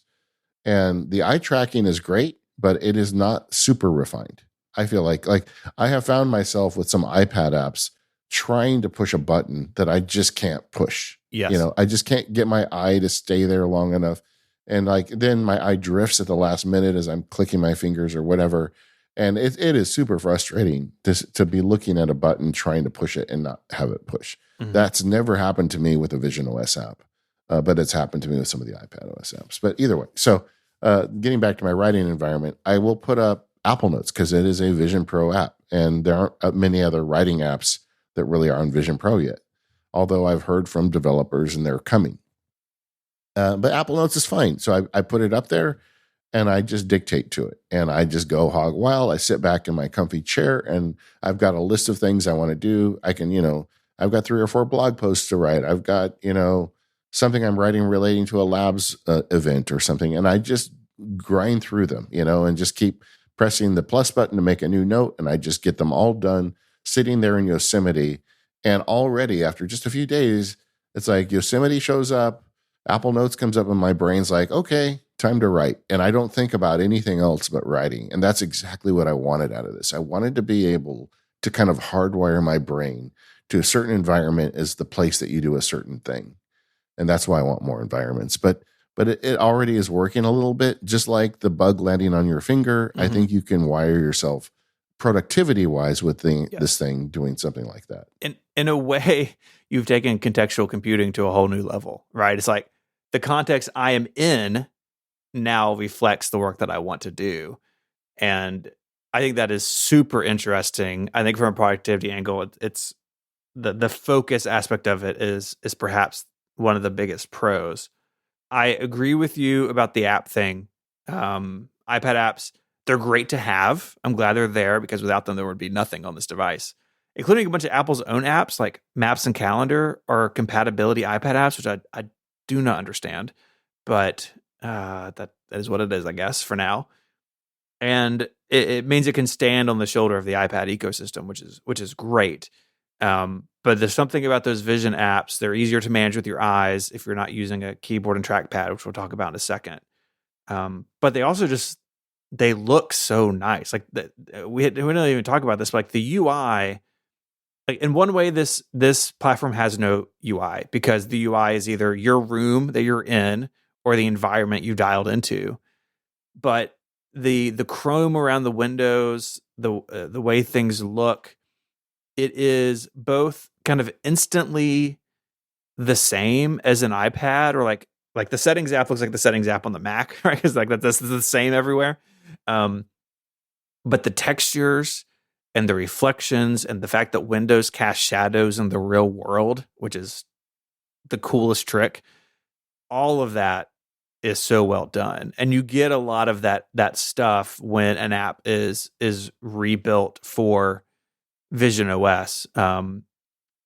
One of the things I think I like the most about the difference between the apps, so you have like your main app window, and there's no menu bars or anything kind of native to Vision OS, but you have UI outside of the main window to change context. And so on the home screen, you have your apps, and then you have environments, and you have people. You kind of go over to the side and select them. And that's a much better way of navigating around the interface than trying to hit a tiny little text doesn't even look like a button on an iPad app. And I really hope that developers will do the work to make them native, because I think they're a much better experience. Entirely agree. And I do think though that the UI, there's more to it. It's like it's softer. There's more round corners. There's more transparency. It just feels more like an embracing of the user, like in your environment. And I don't know really how to nail it down, but I feel like this needs to come over to the Mac. And I want to see this softer, similar UI experience kind of become more used throughout the Apple ecosystem. We've been hearing that, the new iOS this year is going to be a big difference. And I really hope it leans towards Vision OS look and feel, because I think it is superior to what they have currently. And it feels really good to be in it. And that's one of the reasons why I can't but smile every time I put it on and the environment comes up, because it's just such a pleasant user interface. And, working in a pleasant interface is good, right? That's what we want. Another use case I've been working on with this thing, because when I read the Annie Murphy Paul book last year called Extended Mind, it comes up all the time. I talk about this book. Read the book. It's a good book. But one of the things she did was there's some science behind the idea that because as humans, we're more visual than we think. Even if you don't consider yourself a visual thinker, vision really works for us. And I acknowledge I'm a visual thinker. And she talked about in the book how, they did some studies, and one of the best things you can do for developing ideas is put a massive whiteboard in your room, right? Like I'm not talking like 2 foot by 3 foot. I'm talking like 16 feet by 8 feet, just like a massive board where you can write ideas down and come to them and look at them and move them around and think about them. This book was so impactful on me that when I built the studio, I seriously considered putting up a wall-sized piece of glass in front of my wooden backdrop in my studio. I've got this like kind of nice wall that I use as a backdrop, but I would have also liked to use that wall as a whiteboard, but the reflection wouldn't have worked. There's a whole bunch of reasons why I couldn't do it, but there's a part of me that wishes I almost did that instead of the wood, but I not a big enough part to really regret it. So I thought, well, this Vision Pro would be something where I could do that, right? I could virtually have a wall-sized whiteboard that I could work on. And then when I'm done thinking about it, I could take the headset off and it goes away and my wood is back, which would be kind of the best of both worlds. And the app that I'm thinking about this for at this point is Freeform. That's the app that feels to me like the thing Apple kind of made for the Vision Pro. Yeah. So I've done that. I set it up and I created, because I've got several large Freeform documents. I've been playing with that app a lot over the last year. And I've got like all the workflows for the MacSparky Labs and all that. I've got different things that I've sketched out in these boards. And I've made them primarily on the iPad because the pencil support and everything. But I do look at them on my Mac. But the Mac is, it's big, but it's not wall size big. So I started projecting them up on the wall and they look great. And you get that feeling walking around this thing, like looking at your ideas on a whole wall gives you insight that you don't get otherwise. The problem is you can't, with a whiteboard, I could just get a marker and start writing on the board. You can't do that on this. They do have a technique where you can pinch your thumb and your index finger together and make a writing motion and write on it. But it's terrible. It's not the fine motor control that you get with a marker on a big piece of glass. Mm-hmm. And it looks horrible. And I was super disappointed because this would have been a great thing. So I was sitting here pondering it. And if you look at my studio, this wall is, I'll tell you, it's a 9 feet high and 14 feet long. So it's a big wall. And there are no windows because I didn't want windows on the north facing side of the house because when I shoot video, the sunlight causes problems. I'm sorry, the south facing side of the house. I got turned around there. But so it's just a huge wall. And then I got thinking, well, I could simultaneously use Vision Pro and an iPad because it's got pass-through video. So I've got a table it's on wheels. I put it in the center of the room. I put my big iPad on the table. It's looking at the same Freeform document as the wall. And when I want to update the wall, I get my Apple Pencil and I update it on the iPad without taking the headset off. It works fine. And within seconds, it's on the wall. If I want to move something on the wall, I do it with the iPad. But then I can go back to walking around and up and down the wall and looking at it and thinking about it. And I actually find it pretty useful. I don't think it is as good as a room size whiteboard would be, but it's pretty close. And this is only after a few days of experimentation. It is a lot more expensive than the whiteboard would have been. Just gonna. Yeah, it is. It is, but I just don't have a space for it. Yeah, I mean, it is really cool. I had not considered using the iPad and that together. This is out of pocket for where we are, but how do you find using another device with the Vision Pro? I find like I can use my phone if I try. I cannot read my watch very well. Yeah, it's okay. It's not great. Yeah. But I'm able to write on an iPad and see what I'm doing on it with an Apple Pencil. Yeah. No problem. It's just it's not the worst, but it's not crystal clear either. Interestingly, I haven't tested it yet. I just bought the Bezel app, which is an excellent app if you want to put your iPhone or iPad on your Mac screen. Although you do need to have a wired connection, but I use it for a lot of the stuff I make for the labs and YouTube and the field guides. But they just made a Vision Pro version that will put up your phone in virtual space in the Vision Pro. I just bought it. I haven't tried it yet. I mean, we're early days here, but that would seemingly kind of help with that problem. Yeah. But either way, so that's another productivity workflow I've got, and we're only a few days in. I feel like as more apps show up, I'm going to find ways. The productivity story, and there's more I want to talk about this on, but just to kind of summarize in general, the watching movies thing is a no-brainer. It's an absolute win. Productivity is a little bit more of a close call. I mean, there are some productivity uses. Does it justify a $4,000 purchase? Probably not. Probably not. I want to talk a little bit about input into this device. Obviously, for a lot of us, productivity means a lot of clicking and typing. And I'm just going to say it. I think the virtual keyboard is pretty bad. It's clever, right? You go to a text field, tap your fingers together, a keyboard pops up right in front of you. You can use your eyes and tap, or you can reach out and poke the keyboard, which you look like just like a maniac doing that. Yeah. Someone walks by. But for me, at least, it is slow and pretty painful. And if it's only a few days in, maybe it would be better with time. But I have found it much better to use a physical keyboard. You can do it through a couple of ways. You can do it with a Mac, which we're going to talk about the Mac thing here in a second. But for me, though, I ended up with I had a Magic keyboard that was just laying around, and I bought a new Magic trackpad, and I put them together in the 12 South Magic Bridge.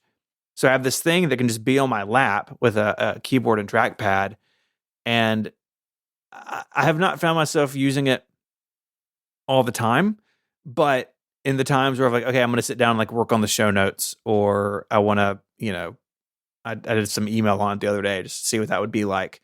Having that real keyboard is I think pretty important. Yeah, I think it's almost a necessary accessory. Yeah. Yeah. The way it handles the cursor is super interesting. Remember when I said earlier this device kind of doesn't have a UI because like the background is whatever you make the background?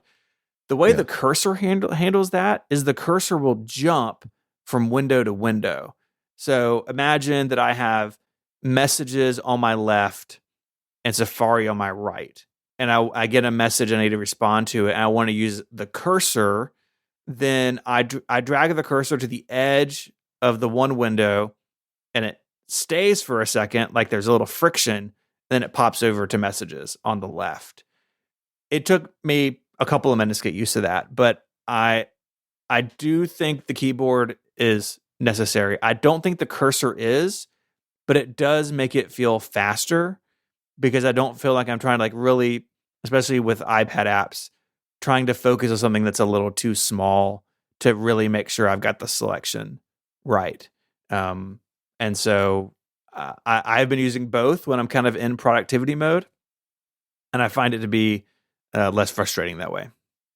Yeah, I think particularly if you can use iPad apps, you need something like that. And this 12 South thing is great. I've ordered mine. As soon as you told me about it, I'm like, oh yeah, I need that, because you can because you depending on which environment you're in, you may not be able to see the keyboard. Like when I'm in Yosemite writing mode, I don't see the keyboard, but I'm a touch typist, so it's fine. And I can see like laying that in my lap in writing mode and using dictation and keyboard simultaneously. And why not, right? And I think you add the cursor support with an attached trackpad, and you're good to go. So I'm going to get that and just keep it on my side table next to the comfy chair, and then it becomes more of a computer in essence. Exactly. When I open it up. And it's interesting to me. That's sort of an analogy to the iPad, right? The iPad can be its own tablet, or you can put a keyboard and trackpad on it. It kind of becomes this different thing. They've brought that idea forward to the Vision Pro.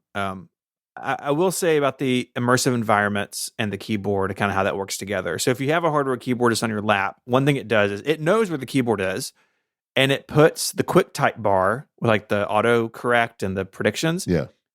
A virtual version of that above your physical keyboard. And it's the cool, like that always makes me smile. It's like, okay, you know where the keyboard is. This technology, I have it on my phone and my iPad, everywhere else. But if you do dial 100% into an environment, you're right, the physical keyboard disappears, even though it clearly knows where it is. And I would like that to be readdressed by Apple. Like if I'm using a physical keyboard, I would like to be able to see it. So what I've been doing is if I'm going to use an immersive environment, which by the way, the Moon is my favorite one by far. I'm on brand. Yeah. I'm using it about 60 or 75%. So the backdrop of my apps is the Moon. But if I look down, I see my actual legs, my actual hands, and the physical keyboard, because I am not quite a touch typist. And sometimes I find it useful to see the keyboard. And I think I just look at the keyboard way more than I realize. Like I've kind of noticed that. I'm like, oh, I look at my keyboard all the time. Just like these little micro glances. But I would like to see that improve. If I'm using a physical keyboard, I think at least I should be able to see it all the time. You know how your mom's always right? My mom told me to take a typing class in 7th grade.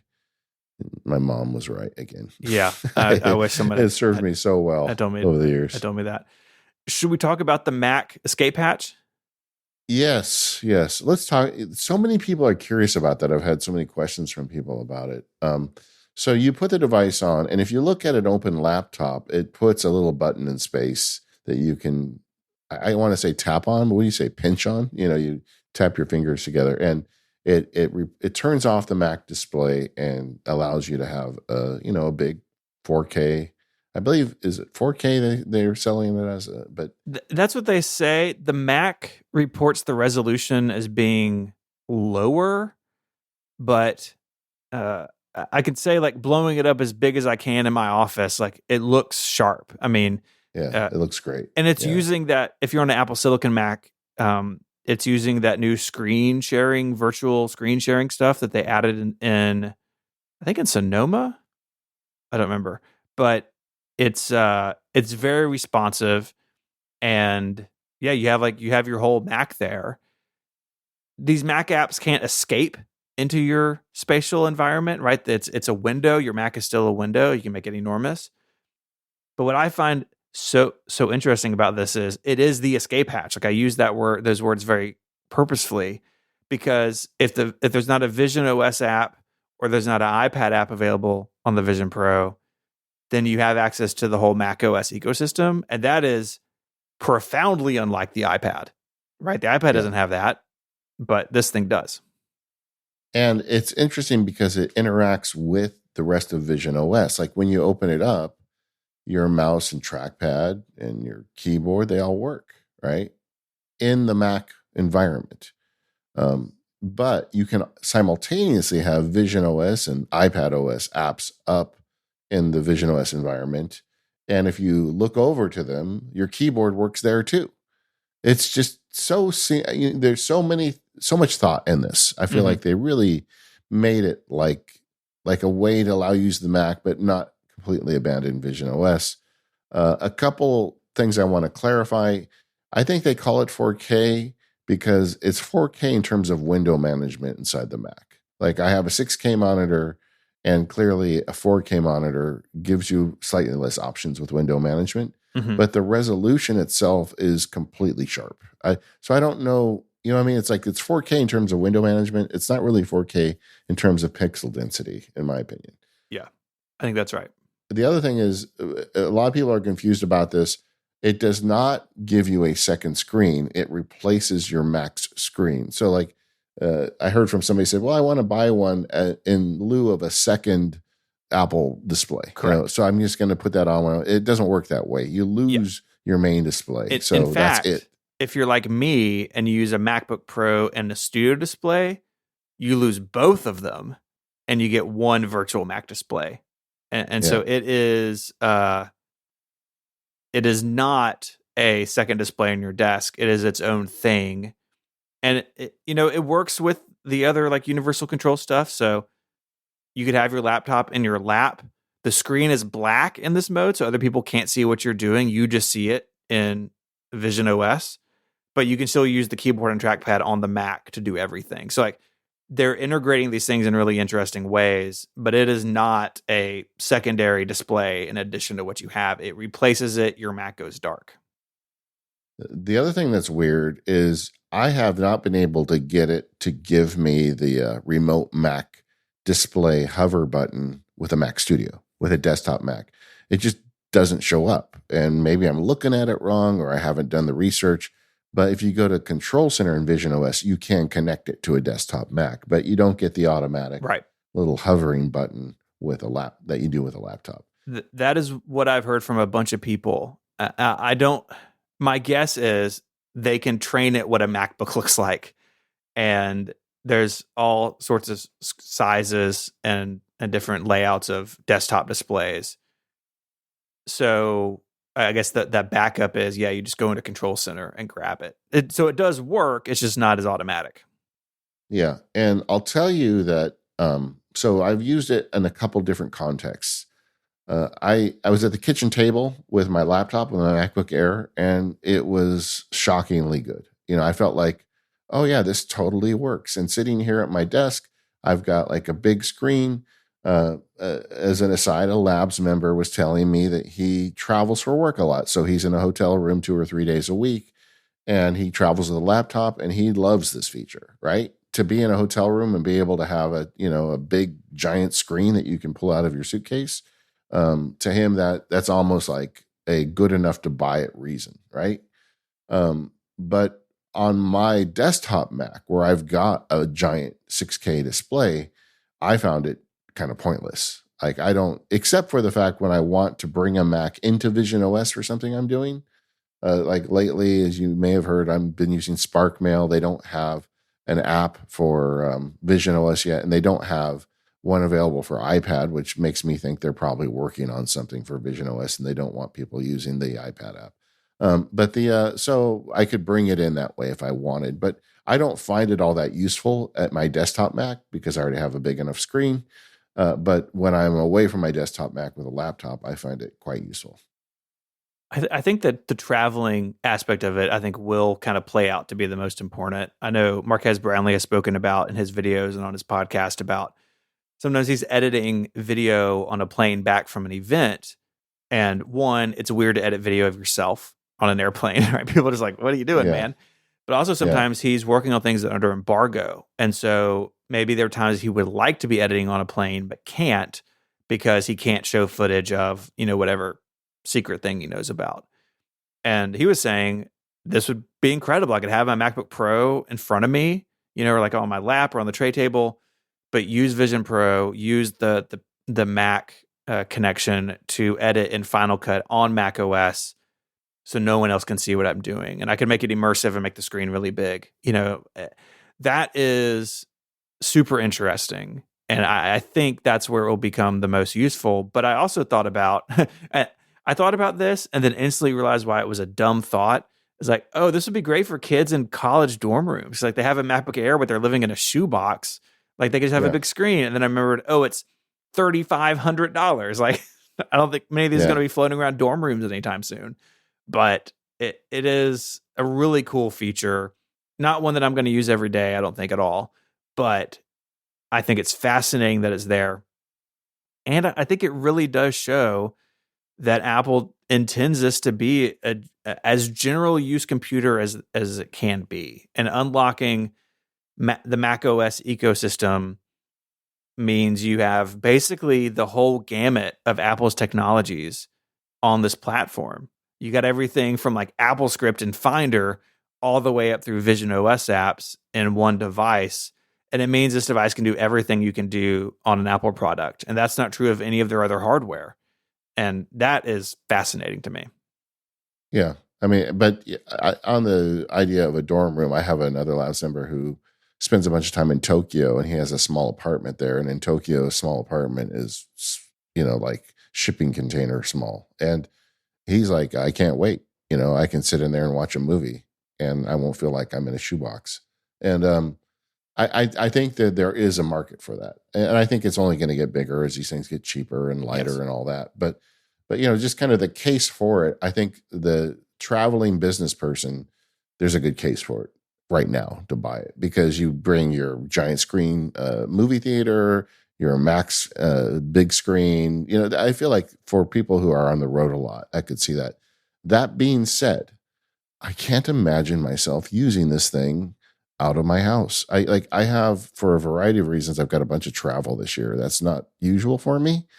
But like, I'm going to London for the relay thing. I'm not going to be on the airplane with this thing on my face. I just, for whatever reason, I find the idea of it not attractive at all. What about you? I feel the same way. I feel like, in addition to the obvious things of that it's expensive, kind of uncomfortable to use, like, I really am conflicted about the social aspects of a product like this. And Yeah. I think using it at a coffee shop or like a co-working space or something, or an airplane even though we already have, people on like Mastodon and Reddit and other places who've already used it on planes and have talked about that experience.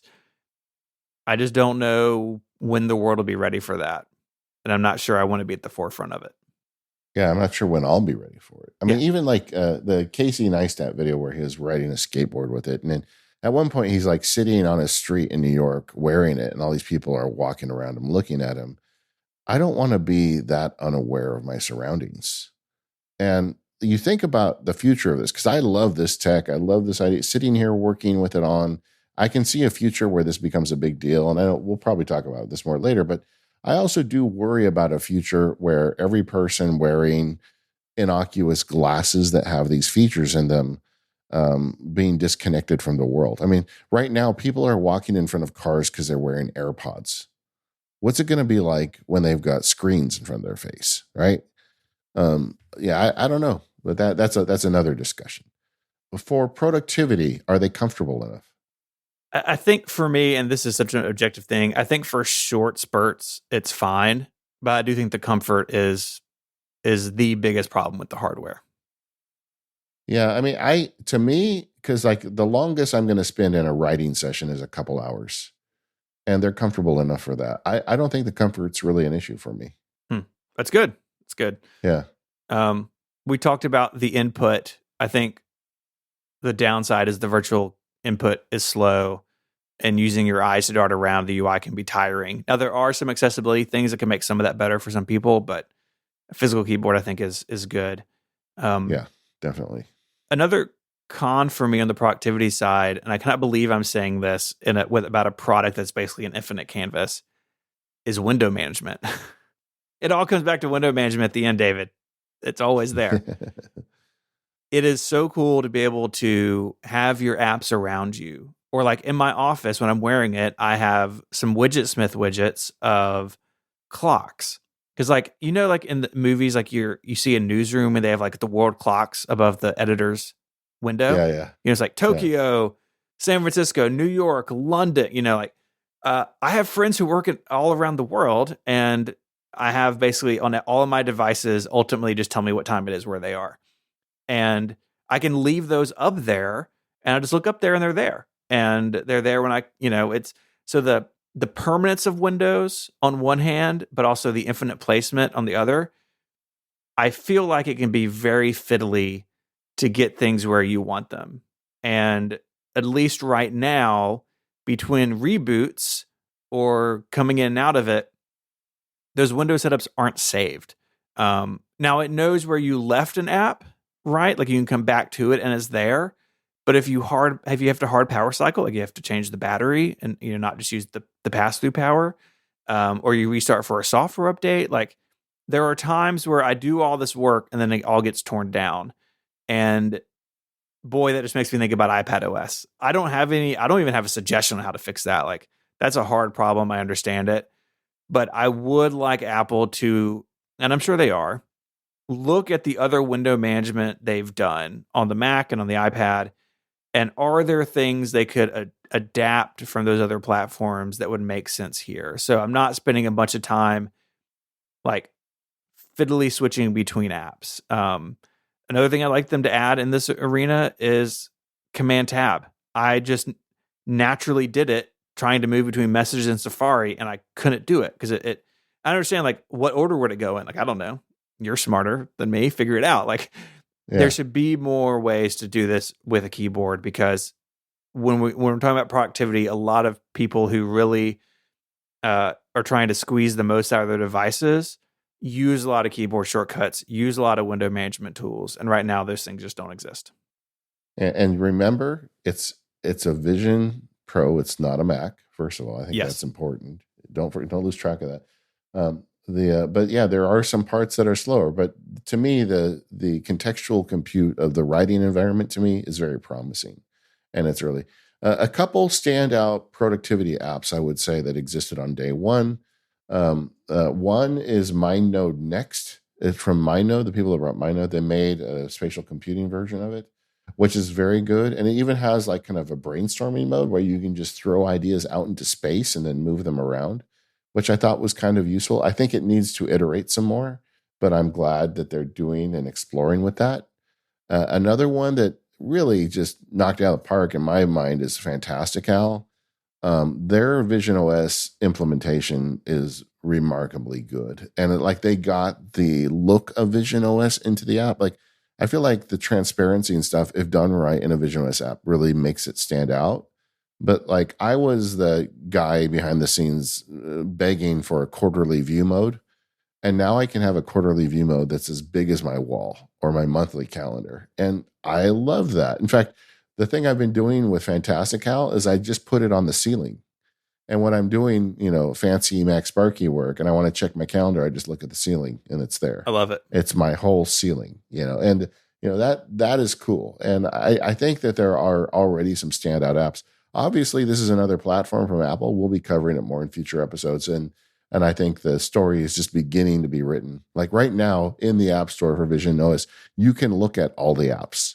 If you just take like some time, you can look at everything available. And that is not the case for any other Apple App Store. And it won't be the case on this App Store very soon. But right now it's so early that there's just not that much available. But there's some good stuff out there. And I do think the productivity, it's not as easy of a win as watching movies. But if you want to use it for productivity, you can. It's not a Mac. Remember that. And I think you need to be very strategic about how you use it. Like I'm starting to see very clearly things in my life, like writing mode, like planning with the wall size whiteboard, things like that I could see where that's a thing that I just do on Vision OS. When I want to do that kind of work, I put on Vision OS and I do it there and I treat it as an environment for that. But it's not going to replace my whole system. I'm still waiting. The task managers and all that stuff is still heading there. Those apps haven't been released yet. Although Things has an app for it. I saw that. Yeah. I think once all of my suite of apps gets there, I'll look at those to see how they could fit in that environment or whether there's something that I do on iPad or Mac. But I'm going to be very deliberate about it. We had some listener questions from the forum, from email, all sorts of places. And so this is a bit of a hodgepodge of things we haven't gotten to touch on. We'll start with Levi. Levi asked, how do you unlock your Vision Pro? Does that process seem fast? Yeah, you just look at it. It has kind of a little eyeballish icon done in the Apple-y way that they do a thumbprint icon, and there's a little animation and then you're good to go. It takes seconds. Yeah, they call it Optic ID. Apple didn't really talk about this in detail. I found a support article up in the show notes. Basically, it uses their LED and infrared stuff to recognize your iris and then unlocks. You do also have a PIN code, and that it's just like Face ID or Touch ID. Like it falls back to the PIN code at times. Apparently, currently, you have to have Apple support reset your passcode for you if you forget it. Maybe that'll be fixed in a OS update, but don't forget your PIN code, I guess. And that's what the little virtual keyboard's good for, is like passwords and stuff. One note on that is I use dictation a lot, and the only way I figured out to trigger dictation is to push the dictation button on the virtual keyboard. There should be like a voice command or some gesture or something you can do to trigger dictation, because this is such a dictation heavy device. I feel like that's something that needs work. Mm-hmm. Josh says, does your Vision Pro get warm? Yeah, it does. There's a lot of computer in this small device. You don't feel, at least I don't feel it when I'm wearing it. But like I said earlier, when you take it off after a session, or if it's been charging, it feels warm. It does radiate heat. It has active cooling. There's 2 fans. You can't hear them, or at least I can't hear them. They seem silent. No, I can't. And we have an iFixit link in the show notes. Like, just go look at how this thing is made. It is a true wonder of engineering, it looks like. It's always a surprise to me because I don't feel that it's warm. It's not like it's hot inside the thing or anything, but I'll go to adjust it and like hold it, and you feel the hot air blowing out the top. You're like, wow, this thing is really cooking. Mm-hmm. And I didn't even know it. Adjusting it, no problem while you're wearing it. It's all good. Yeah. You're not, it's not a hot potato. And looking at the take apart, all the hot components are towards the front, as far away from your eyeballs as possible, which is good. You don't want a case of the hot eyes, Yeah, that's not good. That's not good. Don't sweat inside it or anything like that. You may tear up if you watch Moana. That's you may cry. The only thing you have to. Yeah, you may cry. Dusty said, "I'm still unclear on the field of view. Do you have the same peripheral vision in and outside of the headset?" Nope. It's more narrow inside the headset, and I'm not a headset expert. Some people say I think that the Oculus has a slightly wider view, but I haven't got to the point that it feels narrow to me. I didn't even notice that it was more narrow until the 3rd or 4th time that I wore it. I feel like at the beginning you're so overwhelmed at the immersiveness, but it is slightly narrower. Like you do kind of lose the very edges of your vision. The way they seem to do it, there is a black border, but it's kind of a fuzzy black border. It doesn't feel like like I'm looking through a box. It doesn't feel claustrophobic to me in a way that, like, I tried the very first. I don't even know what it was called. It was basically right after Facebook bought what at the time was like Palmer Luckey's VR company. Now it's MetaQuest, like all that stuff. But like the first version of that, before they even announced their hand controllers, so I got to use those before they were announced on Facebook's campus, and that thing felt like you're looking through, like in the movies where like you're on a submarine, like you're looking through the periscope, and it's like the camera goes into the periscope and it's like a circle. This is not that. It is not the same field of view you have in real life, but it's not. I don't consider it to be a huge problem. It's so immersive, and you can turn your head and it all follows you because all the tracking, like, it doesn't bother me, but it is not quite real life. The other thing that's funny is like yesterday I was using it, and you know how you get the sense somebody is looking at you or near you, like that's, I don't know what it is. You smell or something, but your brain's like, hey, there's somebody here. And I turned to my side, and my daughter's there taking pictures of me wearing it. Jackpot. I think she's sharing it with her friends, probably to mock me. And I said, I can see you. And she's like, what? It's like, it's still weird for people outside to think that you can see through it, So, that's odd. But I would have, if I didn't have them on, I would have seen her, but she was just outside the peripheral vision of the device. HPM writes, do you wear it outside? I I did walk around my backyard the other evening. That's as brave I've gotten. Like we said earlier, I don't view this as a computer I want to use in public. It did make me think about something we haven't touched on though, is the computer and the cameras very clearly care about frame rate and sharpness more than anything else because they don't want you to get motion sick.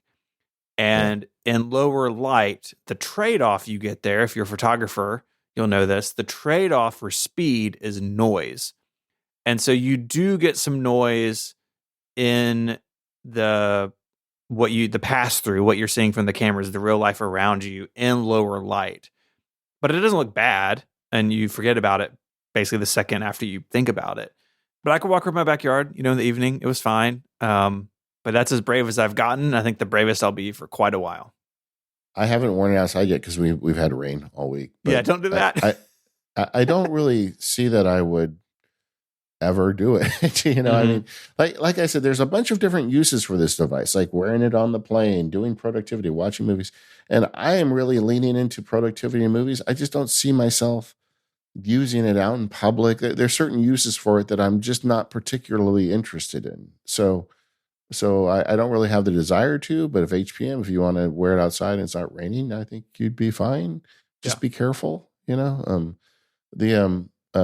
Pascal wrote in, from a developer point of view, is in using the Vision Pro to write actual software, do you see it painting a brighter picture than the iPad right now? And I would say no. I feel like it's very similar to the iPad experience. Yep.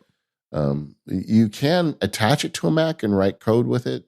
Like, again, the hotel room with a small laptop, I think you could absolutely code with it. It wouldn't be a problem.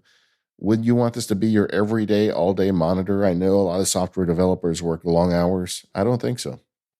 No, I don't think so either. But no, it is not. So the background of this question is some people consider a computing platform viable once you can use it to develop software for itself. The Mac couldn't do that at launch. You had to have a Lisa, of all things. The iPhone and iPad, other than Swift Playgrounds, like that is a little blurry. This is where that is.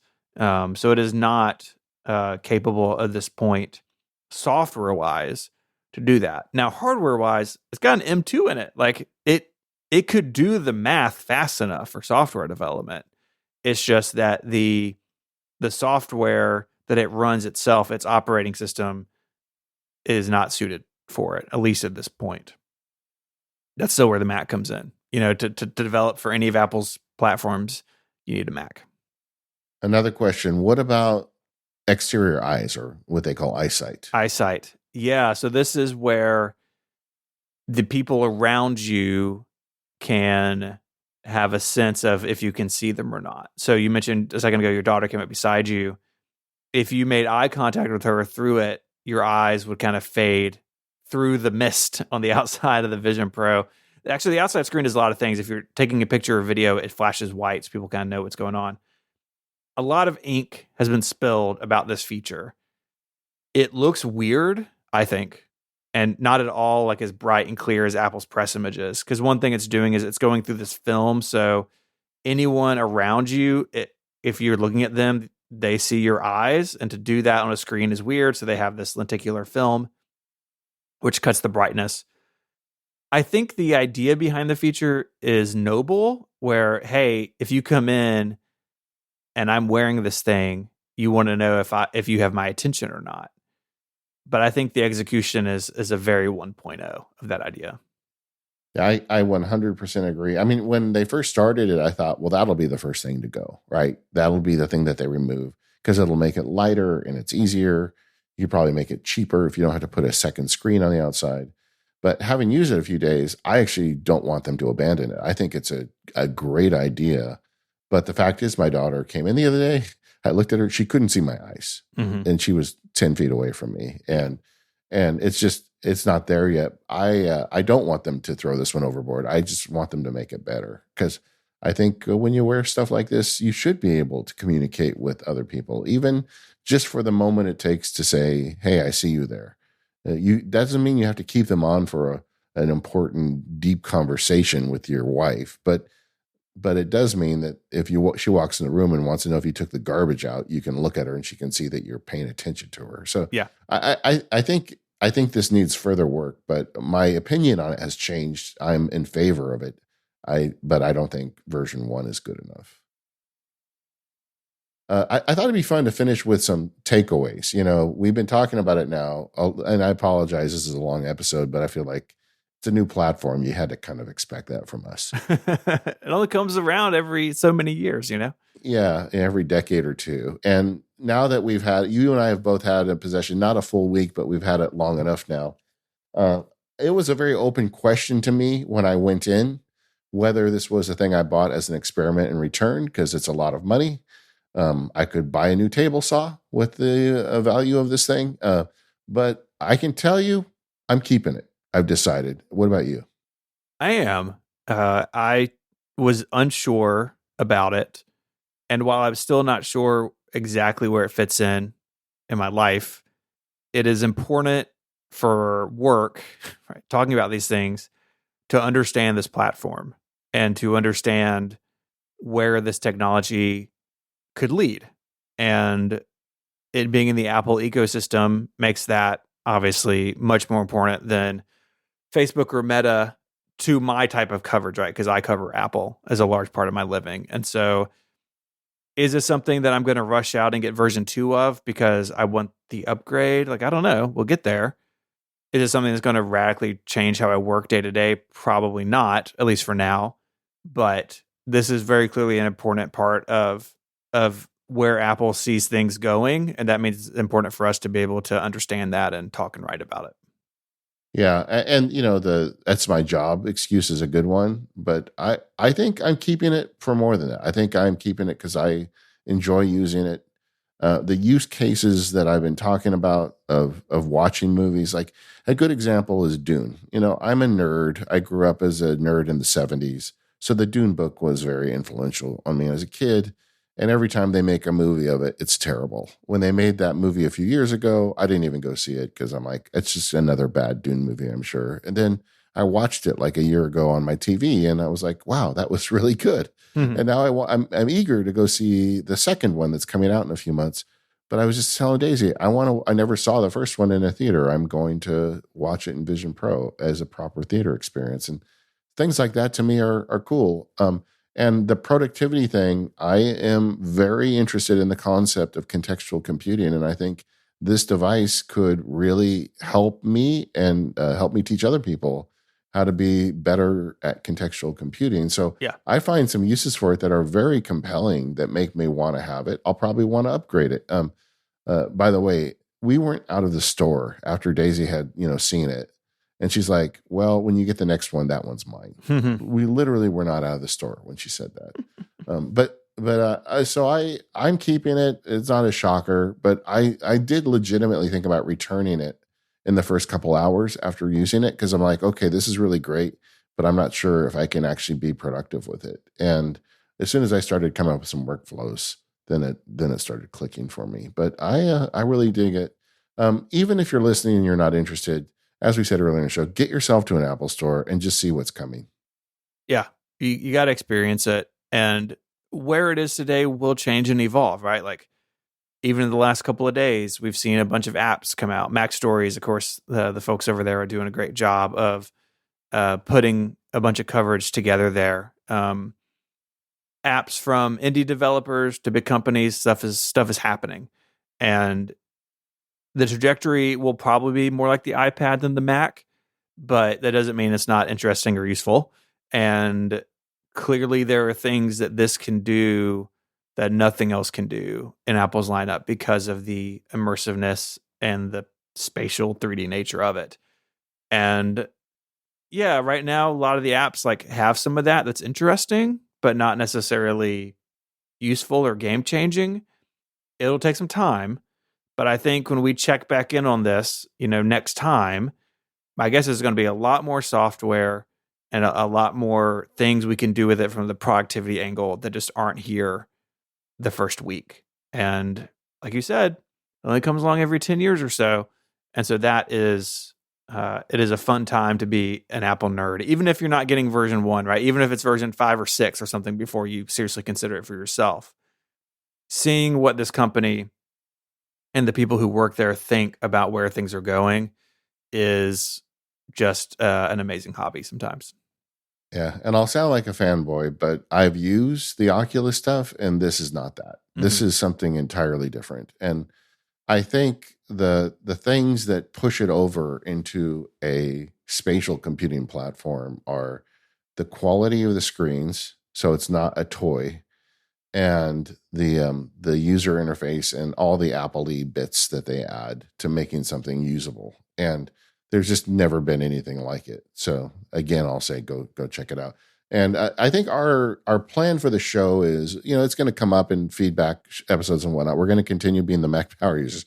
But I think both Steve and I want a couple months to build our workflows, and we'll probably do another full show on it once we have more of that. And it'll be interesting to see how often we're using it in a couple months too. Somebody wrote me, another Labs member said, so now that you've gone through the, what did he say? Now that you've gone through the new and shiny and buyer's remorse, will you still use it? That's a good question. And in a couple months, we're going to check in with you on that. But right now, having talked about it for 2 hours, I can't wait to get off this call and put it back on. So there you go. Okay, that wraps it up. You can join the conversation about the Vision Pro over at the forums at talk.macpowerusers.com. Thank you to our sponsors, 1Password, NetSuite, and Indeed. And if you're in more Power Users, stick around. We're going to be talking about where Apple is going with spatial computing. Otherwise, we'll see you next time.